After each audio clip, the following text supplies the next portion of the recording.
네, 안녕하세요. 김현석입니다. 연구자와 함께 고전 읽기 플라톤의 티마이오스. 오늘이 이제 저희 6번째 강의 마지막 시간입니다. 오늘은 티마이오스 우주론 전체 3부작으로 나뉘어진 우주론 가운데 마지막 세 번째 부분을 다룰 예정입니다. 마지막 세 번째 부분은 인간입니다. 인간의 신체, 그다음에 그 신체 기관의 구조와 특성, 그다음에 그 각 기관의 활동, 그리고 이제 인간의 신체에서 발생하는 여러 가지 문제점들, 그러니까 질병 같은 거죠.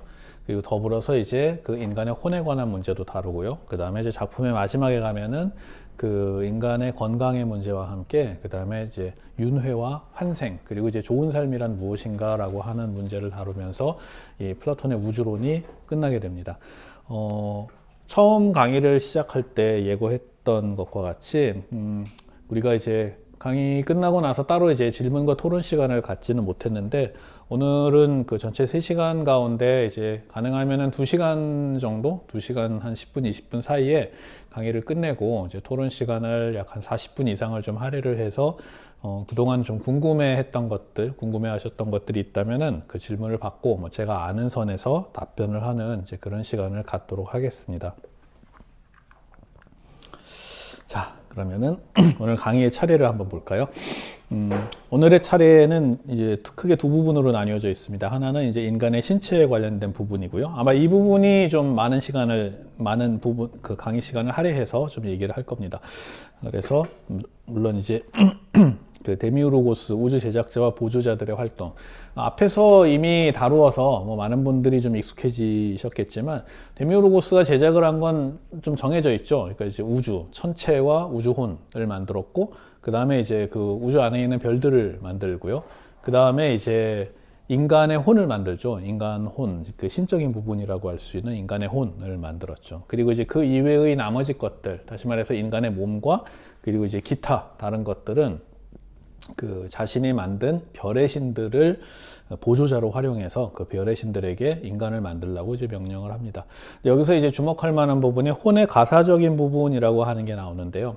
이 혼이라고 하는 것이 데미우르고스가 이제 인간의 혼을 만들었음에도 불구하고 이것으로는 충분치 않아서 그 보조자들은 인간의 혼의 일부를 다시 만들게 됩니다. 그것을 이제 보통 혼의 가사적인 부분이라고 하는데, 이 부분을 좀 집중적으로 다룰 예정입니다.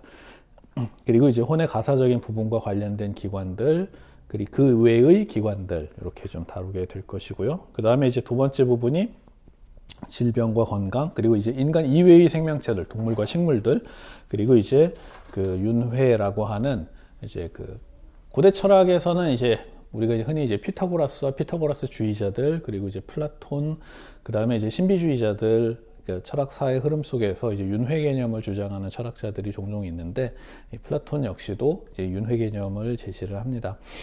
자, 그렇게 해서 이제 티마이오스의 유산까지 살펴보는 순서대로 진행하도록 하겠습니다.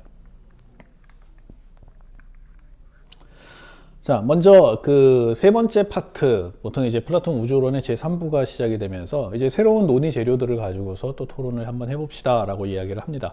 그러면서 이제 앞에서 다루었던 논의를 이제 다시 요약을 합니다. 그 부분을 인용을 하고, 그러면서 이제 앞으로 향후의 논의가 어떻게 진행될 것인가에 대해서 한번 간단히 살펴보도록 하죠. 제가 한번 읽어보겠습니다.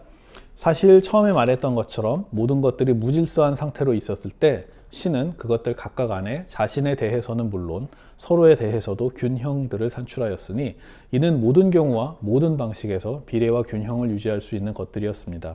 왜냐하면 당시에는 우연이 아니고서는 무엇인가가 비례와 균형을 나눠 갖는 일이라고는 없었고, 또 오늘날 이름 불리는 뭐든 간에 어떠한 것도 그런 이름으로 불리기에는 결코 적합하지 않았으니까요. 그러나 신은 이 모든 것들에 먼저 질서를 부여했고, 이어서 그것들로 이 우주를 구성해냄으로써 이 우주는 자기 안에 사멸적인 생물과 불사적인 생물을 모두 포함하고 있는 하나의 생명체가 된 것입니다.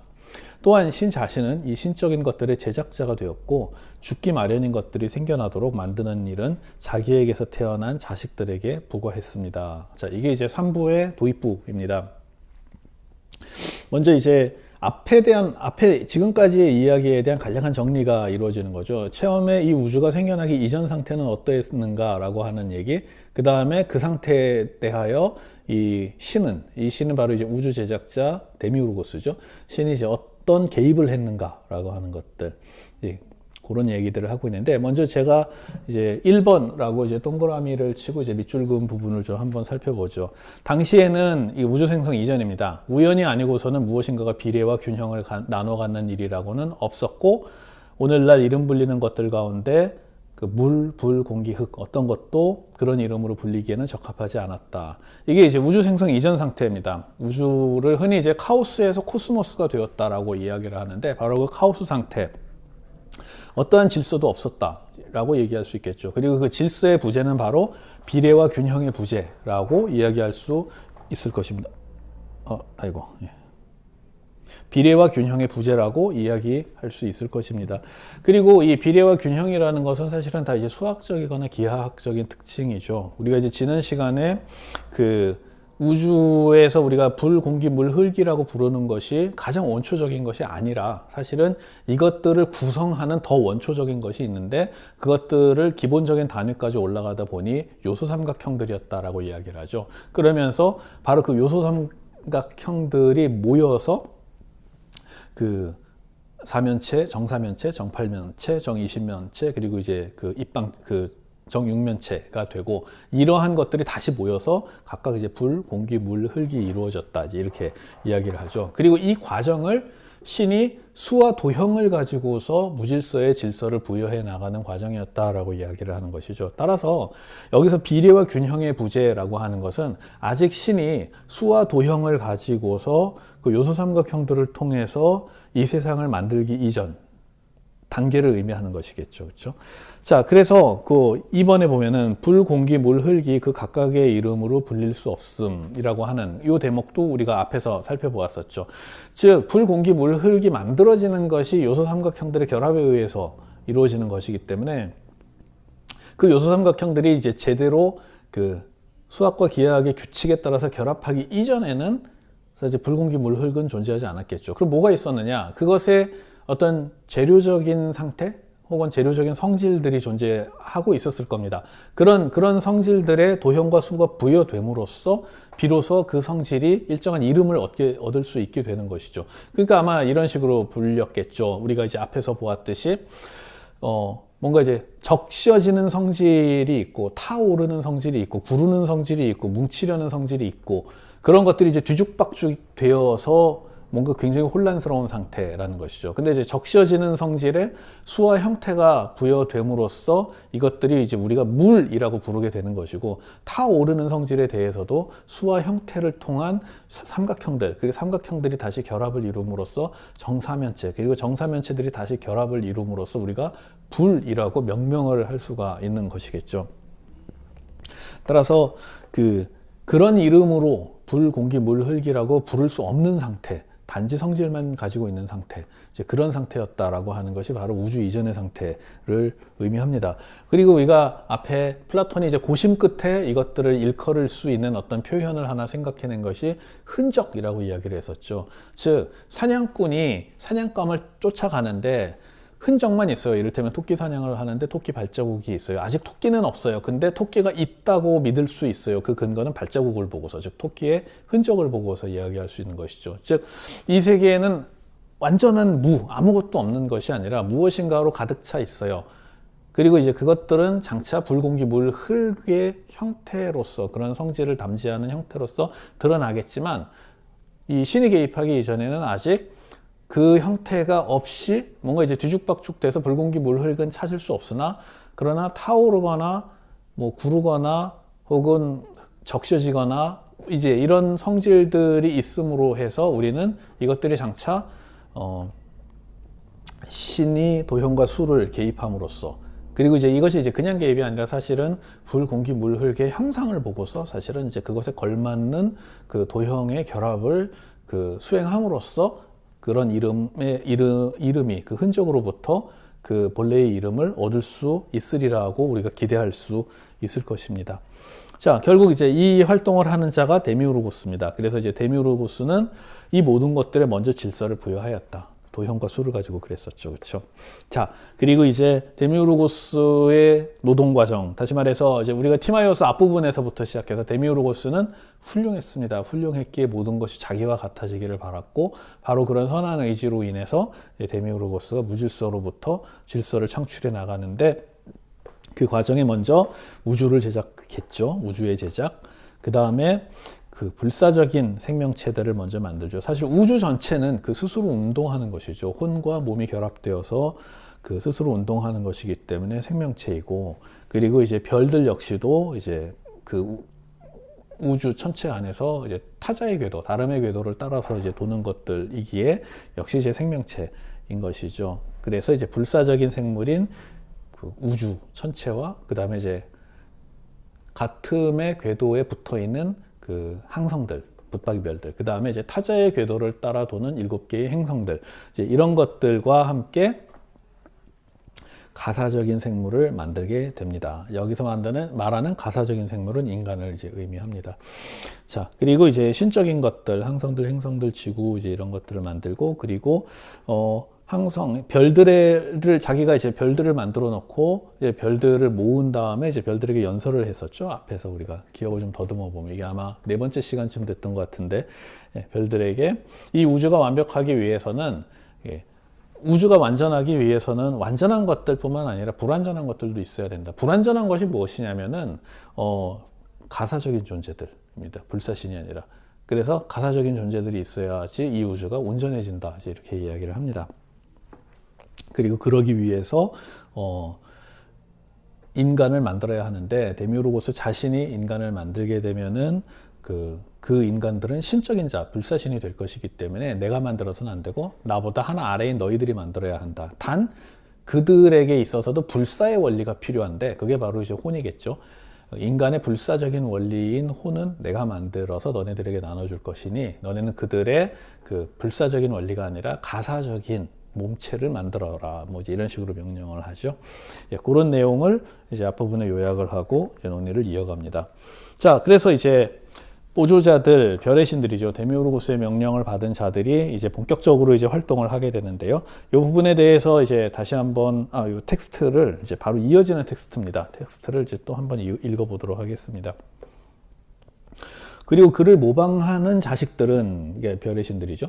혼의 불사적인 원리를 건네받고는 그 다음으로 그것을 위해 사멸적인 몸체를 둥글게 빚어냈으며 그것에다가 탈 것으로 몸 전체를 주었고 몸 안에다가는 혼의 또 다른 종류인 사멸적인 것을 추가적으로 정착시켰는데 그것은 자기 안에 무시무시하고 피할 수 없는 인상을 갖게 되니 우선 악의 가장 강력한 미끼이기도 한 즐거움이 있고 다음으로는 좋은 것들로부터 도망치게 되는 괴로움이 있으며 다시 이번에는 분별이 결여된 한 쌍의 좋은 자인 무모함과 공포가 있고 달래기 힘든 격정이 있는가 하면 쉽게 속여 이끄는 희망도 있지요.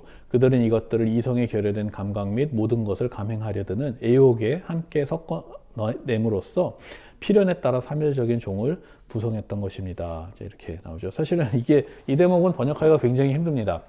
왜냐하면 이게 마침표 없이 한 문장으로 이어진 원문이 한 문장으로 이어져 있어서 번역은 저는 이제 의역을 원칙으로 했습니다만 사실 이제 말하는 자의 호흡을 따라서 번역을 하는 게 사실은 굉장히 좋은데 그래서 이제 흉내내서 번역을 하느라고 되게 힘들었는데 일단 별의 신들, 즉 데미우르고스의 명령을 받은 별의 신들이 일을 할 때는 일정한 원칙이 있죠. 그건 뭐냐면은 데미우르고스를 흉내내서 하는 겁니다. 자기 마음대로 하는 게 아니라 신이 했던 그대로 별의 신들도 그들의 자식들도 이제 인간에 만드는데 제일 먼저 한 것은 일단 첫 번째 혼의 불사적인 원리를 건네받는 거죠. 그러니까 데미우르고스가 인간을 만들어라 명령하고 그 대신 이 인간의 불사적인 원리인 혼은 내가 만들겠다라고 했으니 그걸 일단 받겠죠. 그 다음으로 생각하는 것은 이제 몸을 만드는 거죠. 몸을 만든 다음에 혼을 몸에다가 집어넣는 것이죠. 그 다음으로 그것을 위해 사멸적인 몸체를 둥글게 빚어냈으며 그것에다가 탈 것으로 몸 전체를 주었다. 이렇게 얘기를 하죠. 첫 번째, 혼의 불사적인 원리를 받고 사멸적인 몸체를 둥글게 빚어냈다. 여기서 사멸적인 몸체인데 둥글게 빚어냈다. 이게 뭐냐면 머리를 만들었다는 얘기입니다. 머리를 만들었다는 거죠. 즉 인간의 혼은 즉 데미우르고스가 만들어준 인간의 혼은 머리를 만들어서 머리에다가 집어넣었다는 겁니다. 자, 그 다음에 머리에다가 탈 것으로서 몸 전체를 주었다라고 하는 거죠. 그러니까 다시 말해서 목 이하 몸통과 사지는 다 머리에 붙어 있는 이른바 이제 혼의 탈 것이라고 하는 겁니다. 다시 말해서 혼은 아마도 이제 혼이 몸 안에 들어오기 이전 상태에서는 뭔가 이제 혼은 몸이 아니니까 다른 어떤 형태로 자유롭게 떠다녔을 겁니다. 그랬겠죠? 근데 이제 그것이 몸 안으로 들어오는데 이제 몸 중에서도 이제 머리 안으로 들어오죠. 우리는 상식적으로 이제 머리와 몸을 구별해서 얘기하지만 엄밀한 의미에서 머리도 몸의 일부인 거죠. 그렇죠? 그러니까 머리 안으로 들어옵니다. 그러면은 혼이 머리 안으로 들어왔는데 머리만 이렇게 덩그마니 있다 그러면은 이 머리가 뭐 떠다닐 수도 없는 것이고 움직일 수가 없잖아요. 그래서 이제 혼이 이동하기 위해서는 머리만으로는 움직일 수 없기 때문에 혼이 이동하기 위한 탈 것이 필요한데 그게 바로 이제 목 이하 몸통과 사지, 특히 이제 팔다리겠죠, 그렇죠? 팔다리를 이용해서 이제 움직일 수 있으니까. 자, 일단 여기까지 갑시다. 혼이 몸 안에 들어왔다라고 하는 얘기는 인간의 이를테면 이제 뭐 생리적인 과정으로 얘기하면 생물학적 과정이라고 할까요? 인간의 출생을 의미합니다. 다시 말해서 이제 혼이 이제 뭐 하데스에서 뭐 지하 세계에서 심판을 받든 뭐 어디에 있든지 간에 이것이 이제 자 이제 너는 다시 태어난다라고 하는 얘기는 이제 혼이 어디로 가냐면은 이를테면은 그 태아의 몸 안으로 들어가겠죠. 머리로 들어가겠죠. 그러면서 이제 어머니의 자궁을 통해서 이제 태어나게 되는 겁니다. 그게 이제 즉 인간의 탄생, 갓난아기의 탄생이라고 하는 것이 바로 혼이 몸과 결합되어서 이루어지는 일이라고 이야기를 할 수 있겠죠. 그렇죠? 자, 근데 요건 조금 이따가 한꺼번에 얘기를 하죠. 자, 좀 넘어가겠습니다. 그 다음 두 번째로 몸 안에다가는 혼의 또 다른 종류인 사멸적인 것을 추가적으로 정착시켰다라는 얘기가 나옵니다. 자, 요 대목이 이제 정말 난데없이 나오는 대목입니다. 티마이오스를 읽다 보면, 그리고 플라톤 꽤나 읽었네 하는 사람들도 사실은 이 대목을 보면 되게 좀 의아한 대목입니다. 왜냐하면은 혼의 사멸적인 종류, 혹은 혼의 가사적인 부류, 혹은 혼의 가사적인 부분, 뭐 이제 이런 식으로 얘기를 할 수가 있는데, 혼의 또 다른 종류, 여기서 이제 종류라고 하는 말, 혹은 부류, 혹은 부분이라고 제가 쓰는 말이 이제 크게 세 가지가 나오는데, 그리스어로는 이제 에이도스라는 단어가 있고요, 게노스라는 단어가 있고요, 메로스라고 하는 단어가 있습니다. 그래서 에이도스는 보통 이제 형태, 그 다음에 이제 플라톤 철학에서는 형상을 의미하지만 종을 의미합니다. 종류 가운데 종. 그 다음에 이제 게노스는 이 에이도스보다는 하나 더 위의 것, 유를 의미합니다. 그래서 이제 에이도스와 게노스는 보통 이제 종과 유의 관계로 많이 이야기를 하죠. 하지만 이 둘이 절대적인 건 아닙니다. 항상 상대적인 개념입니다. 그래서 번역할 때 어떨 때는 에이도스를 뭐 유로 번역할 때도 있고 게노스를 거꾸로 종으로 번역할 때도 있습니다. 근데 에이도스와 게노스가 같이 나오게 되면은 하나는 종이고 에이도스는 종이고 이제 게노스는 유가 됩니다. 뭐 게노스에서 나온 오늘날 우리가 현대어에서 종종 쓰는 단어가 이제 아마 불어 단어 중에 장르라는 게 있죠. 그러니까 문학 장르라든가 이제 영화 장르라고 하는 것이 이제 게노스에서 온 말입니다. 어떤 이제 문학의 분야, 영화의 분야를 의미하는 단어겠죠. 그렇죠? 자, 그다음에 메로스라고 하는 거는 몫을 의미합니다. 일단 피자 한 판을 뭐 8조각으로 나눴다 할 때 그 나눈 몫을 의미하고요. 그리고 이제 이것이 이제 부분을 의미하게 됩니다. 그래서 이제 에이도스, 게노스, 메로스라는 것은 종, 유, 그 다음에 목, 부분이라는 의미로서 이 플라톤의 적어도 이 티마이오스 안에서는 거의 같은 의미로 번갈아 가면서 사용을 합니다. 그래서 이렇게 볼 수 있겠죠. 이제 데미오르고스가 인간의 혼을 만들어서 이제 별의 신들에게 나눠줬는데, 자, 이거는 데미오르고스가 만들었기 때문에 불사적인 몫이에요. 혼 중에서. 혹은 혼 중에서 불사적인 이거는 혹은 불사적인 부류예요. 근데 이것을 별들에게 나눠준 겁니다.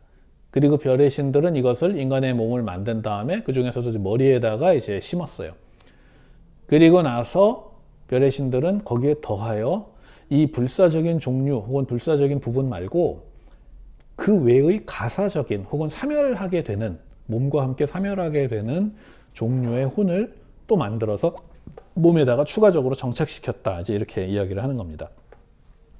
그러면은 이 별의 신들이 만든 이 추가적으로 만든 그 혼의 종류, 그러니까 사멸적인 혼의 종류는 무엇인가라고 하는 걸 일단 한번 생각을 해봐야 될 것 같아요. 그게 이제 다음과 같이 나옵니다. 자, 그것은 자기 안에 무시무시하고 피할 수 없는 인상들을 갖게 되니. 자, 이 혼들의 역할은 아마 이제 외부에서 혹은 몸 안에서 일어나는 어떤 충격들을 받아들이고 그것을 이제 이를테면 물리적인 신호를 심리적인 신호로 바꾸는 이제 그런 역할을 하는 것 같아요.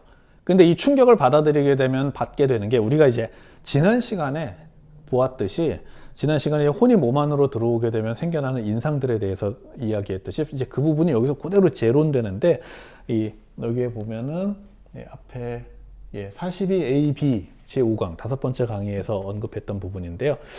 그게 이제 그대로 재론됩니다. 그것은 자기 안에 무시무시하고 피할 수 없는 인상들을 갖게 되니 여기서 그것은 이 혼의 가사적인 부류죠. 가사적인 부류는 자기 안에 무시무시하고 피할 수 없는 인상들을 갖게 되니 우선 악의 가장 강력한 미끼이기도 한 즐거움, 그 다음 좋은 것들로부터 도망치는 괴로움, 쾌락과 고통이죠. 그렇죠? 다시 이번에는 분별이 결여된 한 쌍의 좋은 자인 무모함, 그리고 달래기 힘든 격정이라고 하는 게 있죠. 무모함과 공포, 참. 무모함과 공포. 그 다음에 이제 달래기 힘든 격정. 격정은 분노로 옮길 수 있고요. 그 다음에 쉽게 속여 끄는 희망이 있습니다. 자, 한마디로 이제 인상, 그 다음에 그 인상의 즉각적인 반응으로서의 감정들이 이야기되고 있습니다. 그들은 이것들을 이성에 결여된 감각 및 모든 것을 감행하려 드는 애욕과 함께, 이 애욕이 에로스라고 이야기 예전에 했었죠. 에로스와 함께 섞어냄으로써 필연에 따라서 사멸적인 종을 구성했던 것입니다. 이 사멸적인 종이라고 하는 것이 이제 바로 영혼, 혼의 가사적인 부분 혹은 가사적인 부류, 가사적인 종류라고 이제 할 수 있을 것입니다. 여기에 언급되고 있는 것을 보면은 이제 기억을 환기시키기 위해서 이 앞에 이제 42AB 앞부분입니다. 앞부분, 이 부분을 제가 잠깐 다시 한번 읽어 드릴게요.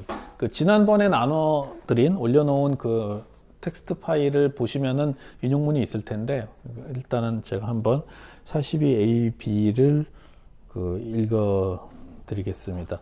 자, 이게 데미우르고스가 신들에게 연설을 하죠. 인간을 만들어라. 그 대신 이제 불사적인 원리인 혼은 내가 만들어 주겠다라고 한 다음에 이제 인간의 혼을 만들어서 이제 별의 신들에게 이제 나눠주는 것이죠. 그 다음 대목입니다. 그래서 혼들이 필연에 의해 몸에 심길 때마다 또 그것들이 심긴 몸에서 무엇인가가 더해지고 빠져나가고 할 때마다, 지난 시간에 우리가 읽었던 대목이죠.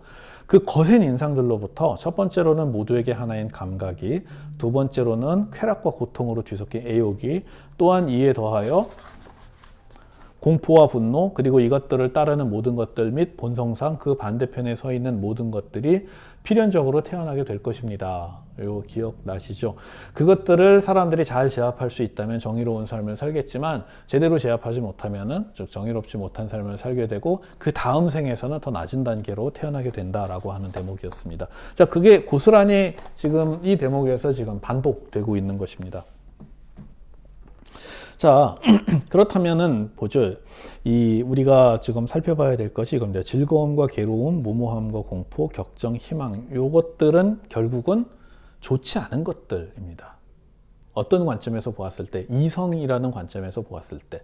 왜냐하면은 데미우르고스가 만드는 혼은 그것은 이를테면 우주혼, 우주의 영혼과 마찬가지로 굉장히 이제 질서 잡히고 규칙적인 운동을 합니다. 질서 잡히고 규칙적인 운동을 하는 것은 바로 이제 같음과 다름의 회전 운동이겠죠. 회전 운동은 영원히 진행이 되고, 그 다음에 영원히 규칙적이고, 영원히 규칙적이기 때문에 우리가 언제나 항상 앞과 뒤를 예측할 수 있는, 즉, 수학적으로 우리가 이제 그것들을 판단할 수 있는 것들이죠. 그리고 이것에 가장 걸맞는 이름이 아마 이성 혹은 지성이라는 이름일 겁니다. 그렇죠? 반면에 지금 몸 안으로, 그러니까 물체와 물체가 만나서 충돌하게 됐을 때, 이를테면 우리가 어떤 양분을 섭취한다든가 밖에 나가서 비바람을 맞는다든가, 즉 물체가 물체와 부딪히게 되는 일, 혹은 물체가 다른 물체를 흡수하게 되는 일, 이런 일들을 행할 때마다 발생하는 충격들이 이제 일어나겠죠. 그 충격들은 우주혼이라든가 혹은 이제 인간의 이성이 행하는 원운동과는 전혀 다른 그런 운동이 될 겁니다. 그래서 그런 충격으로부터 나오게 되는 인상들이 바로 즐거움과 괴로움, 무모함과 공포, 격정과 희망, 이제 이런 식으로 얘기를 하는 겁니다. 자, 그래서 즐거움과 괴로움은 이 텍스트에서 이미 잘 나와 있듯이 악의 가장 강력한 미끼이기도 한 즐거움. 뭐냐면은 사람은 이제 즐거운 걸 계속 찾게 되는 거죠. 여기서 이제 이 즐거움을 쾌락이라고 바꿀 수도 있겠죠. 그래서 이제 우리가 뭐 단맛, 그러니까 설탕, 뭐 이제 이런 게 있으면 이제 계속 그것을 이제 먹으려고 하는 것처럼 즐거움은 계속 그것에 탐닉하게 되고 없으면 결핍을 느끼면서 이제 계속 그것을 향해 몰두해 나아가게 되는 것이겠죠. 그러다 보니 이것이 자칫 악의 강력한 미끼가 될 수 있는 것이죠. 그런가 하면 좋은 것들로 도망치게 되는 괴로움, 고통이라고 하는 것은 회피하려는 경향입니다. 즉 고통을 받는다, 고통을 느낀다라고 하는 것은 그것으로부터 벗어나려는 경향이겠죠. 이거는 생명체에게 있어서는 굉장히 자연스러운, 즉 생존을 위해서는 굉장히 자연스러운 현상이지만 플라톤은 이것을 지금 부정적으로 보고 있습니다. 왜냐하면은 우리가 이제 겪는 고통 가운데 노고라고 하는 게 있죠. 예를 들어서 이제 힘들게 일하는 것이라고 있는데 이것도 분명히 고통을 산출하기 때문에 회피하려고 합니다. 그런데 여기서 말했듯이 좋은 것들로부터 도망치게 하는 효과를 발휘하게 되는 것이죠. 그렇죠? 고통은 이제 나쁜 것에 대한 신호이지만 그러나 문제는 고통 자체나 헤아림의 능력이 없기 때문에 좋은 것, 이를테면 좋은 약은 입에 쓰다라고 얘기했을 때 좋은 것이 고통을 유발하는 경우도 있으나 그러나 이 가사적인 부분에서는 그런 이성의 헤아림을 가지고 있지 않기 때문에 고통은 이제 무조건 도망치려고 하는 것이겠죠. 그러다 보니 좋은 것을 놓쳐버리는 수가 발생하는 것이겠죠. 자, 그 다음에 이제 무모함과 공포도 좀 비슷합니다. 보통 이 무모함, 그리스어로 타르소스라고 하는 이 무모함이라고 하는 단어는 어떻게 보면은 이제 사람들이 흔히 용기와 착각하는 것이기도 합니다. 용기와 착각하는 것이어서 누군가가 이제 무모하게 대든다라고 이야기를 할 때, 어떤 사람들은 그 사람은 용감한데 라고 보지만 사실은 이건 굉장히 위험한 행위가 되는 것이죠. 그리고 이 무모함이라고 하는 단어는 사람한테도 쓰지만 대부분 야생동물, 또 멧돼지 같은 이제 어떤 저들적인 이제 그러한 그 행위를 하는 이제 그러한 그 야생동물에게도 이제 자주 쓰는 단어입니다. 근데 그러한 단어를 인간에게 썼다라고 하는 것은 판단 없이 들이댄다라고 하는 것이겠죠. 반면에 공포라고 하는 것은 그 반대편향을 의미하는 겁니다. 제대로 헤아려 본다면 결코 위험하지 않겠으나 그러나 헤아려 봄 없이 눈앞에 무엇이 나타났다라는 것만으로도 겁에 질려서 도망치려는 그런 감정이 바로 공포겠죠. 그렇죠?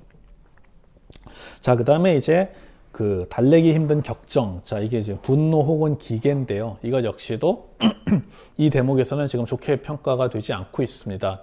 즉, 달래기 힘든 격정이기 때문에 스스로 자기 자신이 분노하여서 그야말로 이제 분노가 이성을 제압했을 때 그때 이제 걷잡을 수 없는 일이 발생할 수 있겠죠. 그 다음에 마지막으로 희망이 있죠. 쉽게 속여 이끄는 희망이라고 하는 단어가 지금 나오고 있습니다.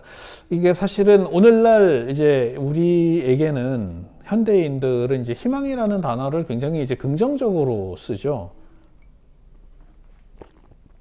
이제 희망에는 이제 긍정적인 뉘앙스가 많이 담겨 있어서 뭐 이를테면 지금 현실은 어렵고 우리가 고생을 하고 있지만 언젠가는 성공하고 우리가 원하는 것을 다 이룰 것이라는 희망을 가지고서 우리는 이 힘든 상황을 버텨내고 있다. 이렇게 이야기를 많이 하죠. 그래서 희망이라고 하는 말은 이제 사실은 그 오늘날의 우리지만 사실은 이제 대체로 이제 긍정적인 의미로 현실의 어려움에 힘을 주는 의미로서 이제 사용이 되고 있습니다만 이 희망을 뜻하는 그리스어의 엘피스는 사실은 그렇게 그 긍정적인 뉘앙스는 아닙니다. 부정적이라고 볼 수도 있지만 어떻게 보면은 이제 그 중립적이라고 볼 수가 있을 것 같아요. 조금 이제 벗어난 이야기이긴 한데, 그리스 신화에 보면 이제 판도라의 상자라는 게 있죠. 판도라의 상자라는 게 무슨 얘기냐면은, 원래 이제 그 헤시오도스가 전해주는 그 신들의 계보인가요? 일관 알들인가? 헤시오도스의 이야기에 따르면은 판도라의 단지입니다. 사실은 상자가 아니라 단지인데, 그게 그 제우스가 인간에게 고통을 주기 위해서, 인간을 벌하기 위해서 이제 여러 가지 이제 일들을 하는데 그 중에 하나가 이제 아름다운 여인을 만들죠. 아름다운 그 아테나 그 대장장이이신 헤파이스토스와 그 다음에 이제 그 장인은 아니지만 이제 그 뭐라고 해야 되나요? 그 직공, 그러니까 공예 등을 주관하는 이제 아테나 여신을 시켜서 이제 판도라라고 하는 여인을 만듭니다. 그리고 이제 판도라의 손에 단지를 하나 들려서 이제 지상으로 내려보내죠. 그러면서 이제 판도라에게는 이제 절대로 그 단지를 열어보지 말라, 뭐 이렇게 이제 이야기하죠. 근데 이제 이 말은 오히려 유혹입니다. 호기심을 자극하기 때문에.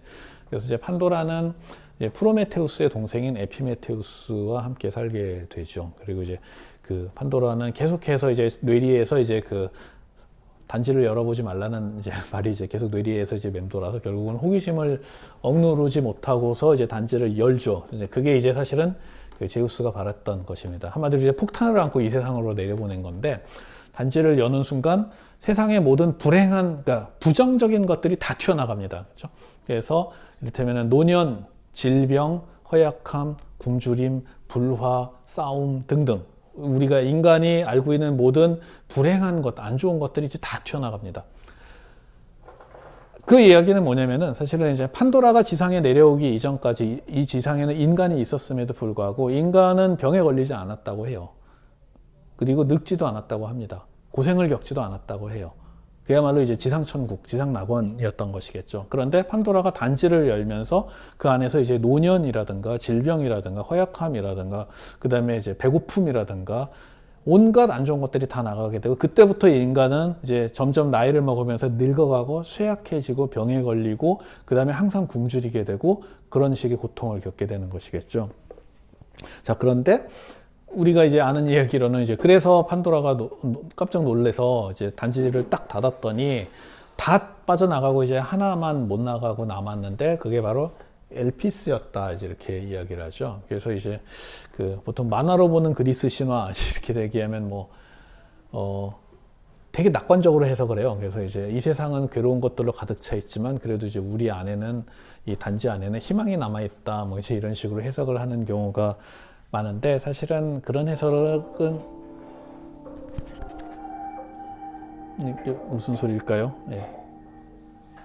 그런 해석은 좀 적절한 해석은 아닙니다. 잠시만요.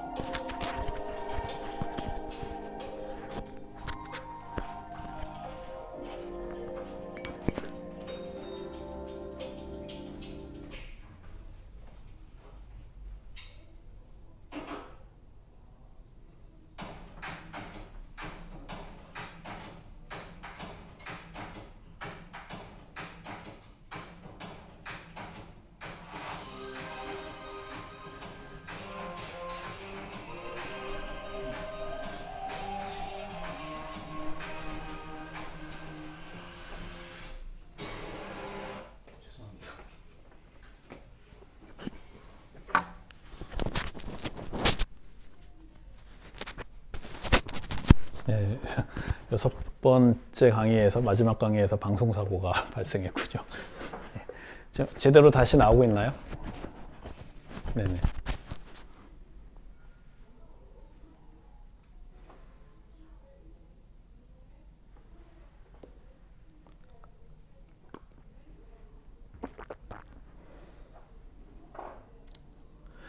예, 일단은 강의를 좀 지속하겠습니다. 지금 잠깐 컴퓨터에서 뭔가 에러가 발생을 했는지, 예, 강의보다 훨씬 멋진 음악 소리가 나와가지고 예, 다시 시작할게요. 네. 예, 희망이라고 하는 것은 그 고대 그리스인들이 생각하기에는 그렇게 긍정적인 것은 아니었습니다. 그래서 그 오히려 이제 학자들 같은 경우에는 그 어떤 식으로 보냐면, 희망은 좋은 것도 나쁜 것도 아니다라는 식으로 이제 해석을 합니다. 희망은 좋은 것도 나쁜 것도 아니다. 이게 무슨 의미냐면요, 이런 겁니다. 그 판도라라고 하는 이 여인이 지상에 내려오기 전에는 이 세상에는 나쁜 게 하나도 없었어요. 부정적인 것은 하나도 없었습니다. 모든 인간은 인간이기 때문에 태어나서 살다가 죽었지만, 그러나 그 인간들은 결코 늙지 않았다고 해요. 항상 젊음을 유지하면서 살았다고 합니다. 그리고 병도 없었다고 해요. 그리고 노고도 겪지 않았다고 합니다. 인간은 살아가다가 배가 고프면 자연에서부터 언제든지 음식물이 나와서 자연스럽게 아무런 노동도 하지 않고 음식물을 섭취하면서 그야말로 낙원 같은 삶을 살았다고 합니다. 그런데 자, 이때 부정적인 것들과 함께 희망은 이 세상에 없었어요. 다시 말해서 무슨 의미냐면, 희망은 좋은 것들이 아니라는 겁니다. 긍정적인 게 아니라는 겁니다. 자, 그런데 이번에는 판도라가 이제 단지를 들고 지상에 내려오죠. 지상에 내려와서 호기심으로 인해서 단지 뚜껑을 엽니다. 그 순간 모든 부정적인 것들이 날아가게 되죠. 모든 부정적인 것들이 지상에 펼쳐지면서 이제부터 인간은 태어나서부터 죽을 때까지 점점 늙어가면서 쇠약해지게 됩니다. 그리고 이제부터 인간은 살아가면서 끊임없이 노동을 하지 않으면 안 돼요. 계속해서 노고를 겪지 않으면 음식을 먹을 수가 없고, 그러면은 굶주리게 되는 고통을 겪는 것이죠. 그리고 인간은 끊임없이 질병과 싸워야 되는 겁니다. 모든 부정적인 것들이 다 나가게 됩니다. 근데 놀라서 판도라가 뚜껑을 딱 닫아서 희망만 빠져나가지 못했다라는 말은 역설적으로, 이 말은 역설적으로 희망은 나쁜 것들과도 함께하지 못했다라는 얘기입니다. 즉 애초에 희망은 좋은 것들과 함께하지 않았다라는 말은 희망은 좋은 게 아니라는 뉘앙스를 주고요.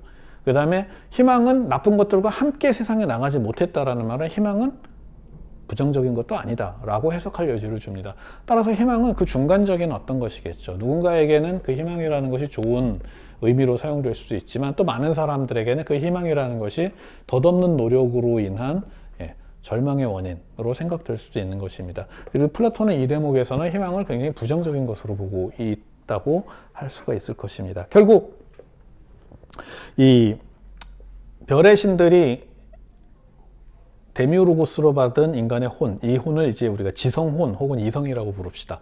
그것을 인간의 머리에다가 심고, 그 다음에 이제 몸체를 만들어서 머리랑 붙이고, 그 다음에 이 지성과는 별개의 그 가사적인 사멸적인 혼을 만들어서 몸 안에다가 집어 넣었는데, 바로 이것들이 무엇을 담당하냐면은 인간이 겪게 되는 모든 외부의 충격, 그 충격으로부터 생겨나는 그 인상들의 담지자가 된다는 겁니다. 이것들을 이성이 직접 받아들이는 것이 아니라 바로 그 혼의 가사적인 부분들이 이 부분을 담당하게 된다는 겁니다. 그리고 그것에는 바로 이 즐거움과 괴로움, 그리고 무모함과 공포, 격정, 희망 등등등이 있다라고 라고 볼 수가 있겠죠. 자, 그렇다면은 이 내용을 일단 우리가 좀 정리해야 되는데, 일단은 먼저 우리가 좀 이해해야 될 게 있어요. 혼의 가사적인 부분이라고 하는 내용입니다.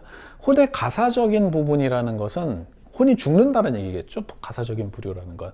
즉 데미우르고스가 만들어준 혼은 불사신이에요. 죽지 않아요. 데미우르고스가 만들었으니까. 그렇죠? 이제 그것이 이제 이성 혹은 지성입니다. 반면에 별의 신들이 만든 혼은, 그리고 이 감정을 담당하는 혼들은 가사적인 거예요. 죽습니다. 가사적이라는 말은. 언제 죽느냐? 인간의 몸이 죽으면 같이 죽는다라는 얘기입니다. 근데 이 부분이 이제 조금 놀라운 이유는 플라톤의 다른 어느 대화편을 봐도 가사적인 혼이라는 용어는 나오지 않습니다. 그리고 이제 플라톤의 혼과 관련된 내용이 그 초기 대화편들부터 나옵니다. 초기 대화편들에는 이제 혼을 돌본다. 이를테면 젊은이들에게 중요한 것이 이제 육체를 돌보는 것만큼이나 혼을 돌보는 게 중요하다. 혼을 돌보기 위해서는 덕을 탐구해야 된다. 이런 얘기들이 이제 종종 나옵니다. 그렇죠? 그리고 플라톤의 이제 중기 대화편, 어떻게 보면 이제 소크라테스로부터 이제 플라톤이 자기의 생각을 조금씩 갖게 되는 그 중기 대화편 가면 아주 대표적인 게 플라톤의 파이돈이라는 작품이 있죠. 그 파이돈에서는 혼의 불사 논증이 나옵니다. 다시 말해서 혼은 죽지 않는다라는 겁니다. 즉 죽음이라는 것은 고대인들, 플라톤의 정의, 죽음은 몸에서 혼이 분리되는 것인데, 몸에서 혼이 분리된 경우에 몸은 요소들로 해체가 됩니다. 한마디로 이제 부패로 인한 해체겠죠. 그렇죠?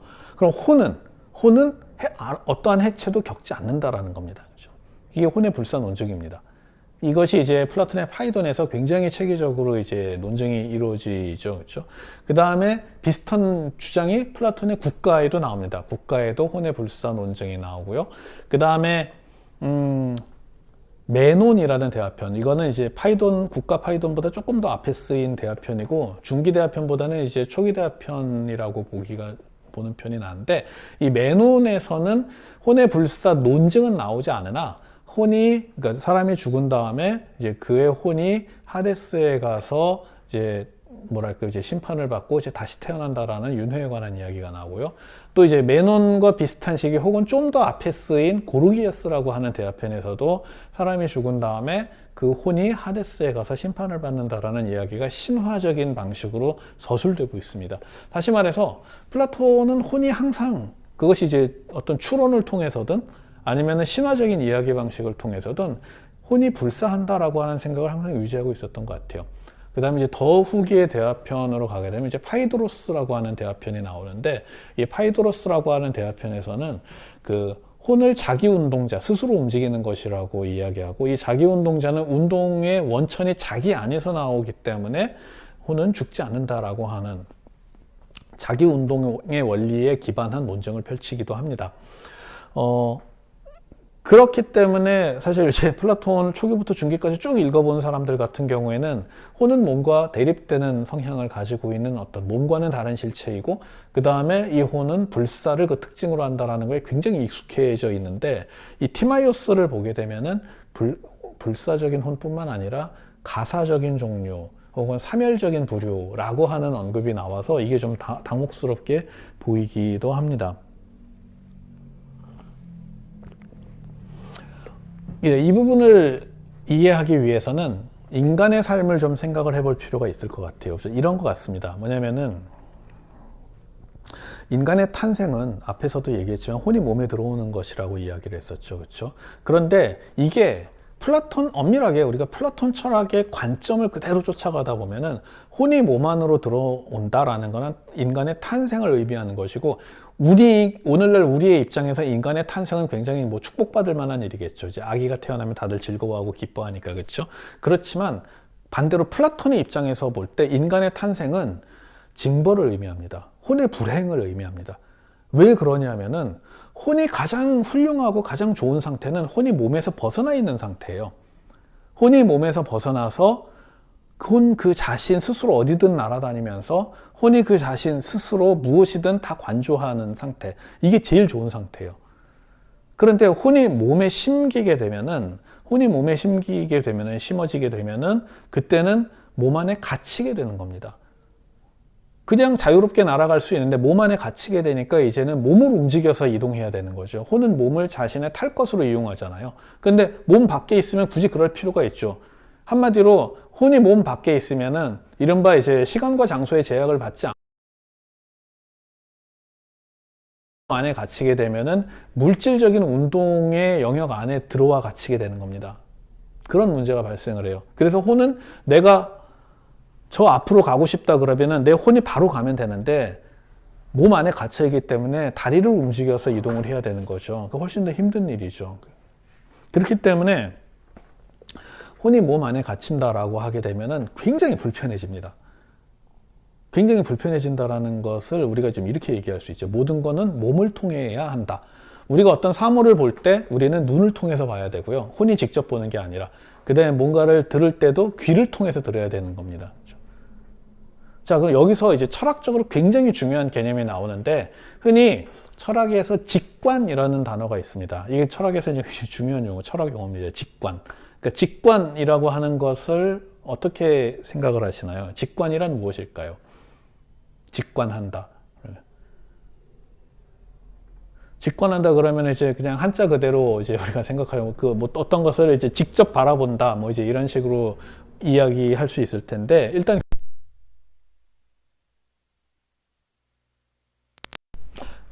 그런 의미 맞습니다. 직접 바라본다라는 건데, 조금 더 좀 구체적으로 설명을 하자면 직관한다라고 하는 말은 매개 없이 바로 본다라는 겁니다. 중간에 어떠한 매개도 없이. 이를테면 내가 어떤 연예인을 길거리에서 만나서 바로 보았다, 이렇게 얘기할 수 있겠죠. 근데 대개의 경우 나는 어떤 연예인이나 아이돌 스타를 직접 보는 게 아니라 TV 화면이라든가 모니터 화면을 통해서 매개적으로 볼 수밖에 없죠. 그러니까 연예인을 현실에서 보는 경우는 많지 않으니까. 근데 이제 그러다가 이제 어느 날 공연장에 가서 연예인을 딱 보고 이제 직관했어, 이렇게 얘기할 수는 있겠죠. 그렇죠. 즉, 직관한다라는 것은 어떤 매개도 없이 직접 바라본다는 겁니다. 이게 이제 우리가 일상적으로 사용하는 말의 의미인데, 사실 우리가 이걸 철학에 따라서 좀 더 엄밀하게 바라보면은 사실 인간이 눈으로 무엇을 바라본다라는 것도 사실은 직관이 아닙니다. 왜냐면은 인식의 주체, 무엇인가를 보고 듣고 파악하고 이해하고 하는 그 인식의 주체는 인간의 혼이겠죠. 이제 플라톤에 따르면 그 중에서도 이제 이성이겠죠. 그렇죠. 이성혼이 어떤 것을 파악하고 이해하려고 하는데, 근데 사실은 이성이 직접 그 대상을 보는 게 아니라 이성이 몸 안에 갇혀 있기 때문에, 사실은 이성은 눈이라고 하는 기관을 매개해서 사물을 보는 겁니다. 직접 보는 게 아니라. 이성이 직접 무엇인가를 듣고 싶어도 사실은 이성은 귀라고 하는 기관을 몸 안에 갇혀 있기 때문에 귀라는 신체 기관을 활용해서 매개적으로 소리를 듣게 되는 겁니다. 그래서 사실은 이 몸 안에 갇혀 있는 혼의 입장에서 보면 굉장히 답답해요. 즉 몸을 뚫고 나와서 자기가 직접 보고 싶은데 몸 안에 갇혀 있기 때문에 뭔가 좀 덜 떨어진 눈, 귀, 뭐 이제 이런 굉장히 불완전한 이 신체 기관을 이용해서 우리가 감각을 하거나 지각을 할 수밖에 없는 거예요. 자, 그러면은 엄밀한 의미에서 이제 인간이 이 신체 기관을 이용하지 않고 대상을 직관할 수 있느냐? 거의 없습니다. 이를테면은 내가 이를테면은 우리가 보통 이제 철학에서 많이 이야기하는 뭐 이를테면 주관주의 혹은 이제 자신의 이제 경험에 갇혀 있는 상황을 이제 이야기할 때 만약에 내가 치통이 아파, 내가 이가 아파, 그러니까 치통을 앓고 있어, 뭐 이제 이런 식으로 이제 이가 아프다고 이제 괴로워합니다. 그러면 앞에 있는 사람이 아파서 잠도 못 자고 괴롭겠다 이렇게 이야기를 하겠죠. 그때 이제 제가 그 사람한테 이렇게 말할 수 있습니다. 야, 네가 내 치통을 알아? 뭐 이렇게 물을 수 있을 겁니다. 왜냐하면은 내가 느끼는 어떤 치통이라고 하는 이 감각이 있어요. 근데 이것을 상대방이 똑같이 느낄 수 있을까요? 아마 상대방이 아프겠다라고 하는 거는 나의 치통을, 이 고통을 느끼는 것이 아니라 자기가 과거에 겪었던 그 치통의 경험에 기반해서 나도 아마 같은 고통을 느낄 것이라고 생각하는 것일 겁니다.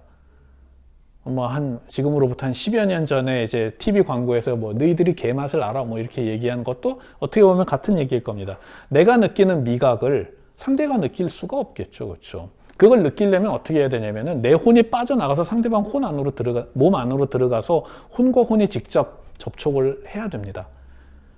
그러기 위해서는 이를테면 유체 이탈을 해야겠죠. 신비주의자들이 말하는 내 혼이 내 몸 안에서 빠져나와서 혼이 직접 대상을 바라보는. 하지만 이게 이제 신비주의자들은 뭐 그런 종교인들이나 이제 그런 걸 수련하는 사람들은 그게 가능하다라고 얘기하지만 이제 상식인들은 잘 받아들이려고 하지 않겠죠.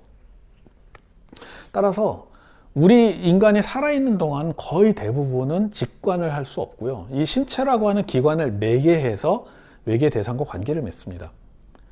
물론 완전히 불가능하다고 볼 수는 없어요. 이를테면은 뭐 어떤 종교인들의 신비 체험, 이를테면 신과 내가 조우했다라고 하는 것은 우리가 신체 기관을 통해서 매개하는 건 아니죠. 이를테면 신을 눈으로 보거나 하는 건 아니겠죠. 그래서 이제 어떤 종교인들이 내가 이를테면 뭐 하느님을 영접했다라든가 어떤 신과 신의 말씀을 들었다라고 얘기했을 때는 그것은 아마 신체 기관을 이용한 매개적인 접촉은 아닐 겁니다.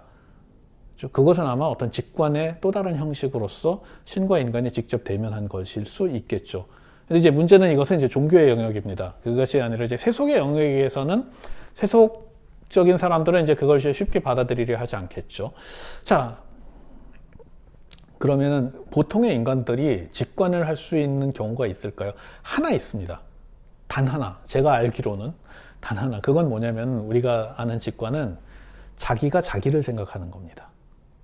내가 내 앞에 있는 사람을 볼 때 나는 그 사람의 영혼을 볼 수가 없어요. 그러니까 내가 내 앞에 있는 사람을 볼 때 그 사람이 살아있고 그 사람의 몸을 보는 거죠. 그 사람의 얼굴을 보고 그 얼굴이 움직이고 어떤 표정을 짓고 있고 그 다음에 입을 벌려서 뭔가 소리를 내서 말을 하고 있고 그것을 내가 알아들음으로써 나는 그 사람이 살아있고 나와 관계하고 나와 대화를 한다고 알고 있지, 사실은 그 사람의 정신은 내가 눈으로 볼 수 없어요.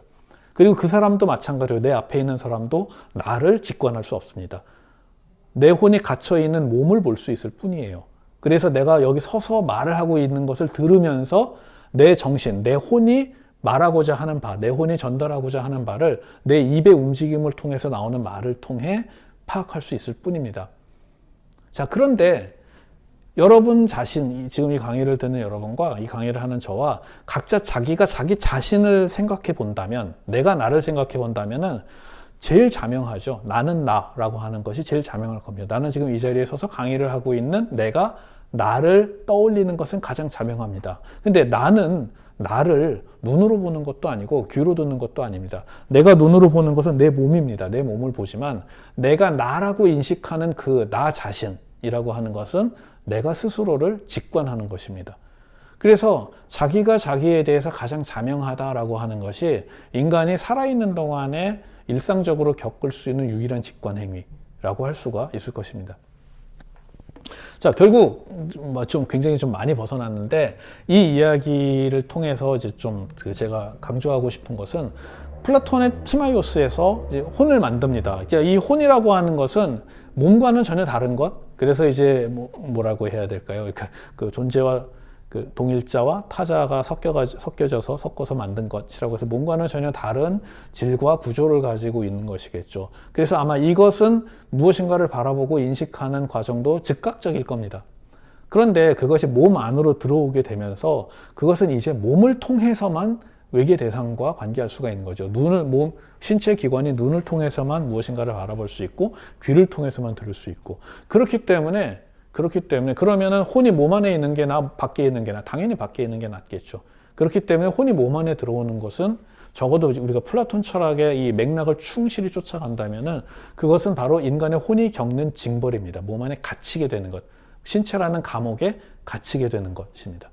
그래서 이제 보통 그 플라톤 이후로, 플라톤의 이제 크라퀼로스라고 하는 대화편 이후로 많은 고대의 철학자들이 이제 흔히 하는 그 언어 유희 가운데 이제 소마 세마 이론이라고 하는 게 있습니다. 이 소마라는 게 이제 그리스어로 몸을 의미합니다. 그리고 이제 혼은 푸시케죠. 푸시케 소마. 푸시케 혼이 소마 안에 들어오는 겁니다. 근데 이제 소마라고 하는 말을 하면서 이것은 마치 세마와도 같다 이렇게 얘기합니다. 그리스어 세마라고 하는 것은 두 가지 의미가 있는데 하나는 감옥, 또 하나는 무덤이란 뜻입니다. 다시 말해서 혼이 몸 안에 들어왔다라는 것은 한마디로 이제 감옥 또는 무덤에 갇힌다라는 그런 의미로 이해할 수 있을 겁니다. 즉 혼이 할 수 있는 수많은 직관 행위들이 다 제거당하는 것이겠죠. 몸 안에 갇힌 혼은 몸 안에 있는 자기 자신을 직관하는 것밖에 못하는 그런 상황에 빠지게 된다는 것입니다. 그렇게 되니 이제 혼이 몸을 통해서 무엇인가를 볼 때는 이제 혼이 직접 어떤 거를 보게 되면 그 대상의 본질을 쉽게 파악할 수 있겠지만 이제는 눈을 통해서 무엇인가를 보게 되면은 사물을 보고도 이제 계속 착각을 하거나 미혹당하거나 저게 참이야라고 했지만 참이 아닌 경우에 빠지거나 이런 일이 이제 엄청 많이 발생을 하게 되는 것이죠. 눈은 많은 정보를 주는 것 같지만 그러나 혼이 직접 몸 밖에서 직접 정보를 얻는 것에 비하면은 사실은 터무니없이 많은 한계를 겪고 있고 멀리 있는 건 보이지도 않을 테니까 뿐더러 인간이 생활을 하다 보면은 수많은 시각적 오류에 빠지게 되는데 그것을 이제는 혼이 이제 알아서 잘 판단을 해야 되는 겁니다. 자, 그런데 이제 문제는 이제 어떤 딜레마 상황인데 그러면 이제 혼으로서는 괴로운 상황이죠. 근데 혼은 괴로운 상황인데 문제는 혼이 마음대로 자기 몸을 빠져나갈 수는 없어요. 혼이 몸을 빠져나간다는 얘기는 죽는다는 얘기인데 그러면은 플라톤의 파이돈이 아주 잘 나온 대목이긴 하지만 자유롭게 떠돌아다니던 혼이 몸 안에 갇혔어요. 그럼 괴로우면 어떻게 할까? 그냥 자살해서 빠져나가 버릴까? 이렇게 생각을 할 수도 있겠지만 그럼 안 돼요. 왜 안 되냐면은 혼이 몸에 갇히게 된 것, 즉 인간의 탄생이라고 하는 것이 바로 혼이 징벌을 받는 건데, 형벌을 받는 건데 자살을 해버린다라는 거는 그 형벌을 내린 신들에게 반항하는 것밖에 안 되기 때문에 그래서 자살하면 안 돼요. 결국은 몸 안에 갇힌 채로 그 수명이 다할 때까지 살아가는 수밖에 없어요. 이런 한계 상황 속에서 제대로 진리를 파악하고자 노력하면서 살아가야 해요. 근데 살아간다라는 건 뭘까요? 이게 이제 문제입니다. 혼은 가급적 밖에 있는 게 좋아요. 근데 안에 갇혔어. 근데 일단 갇히면 어쨌든 이 몸을 건사하면서 살아가야 돼요.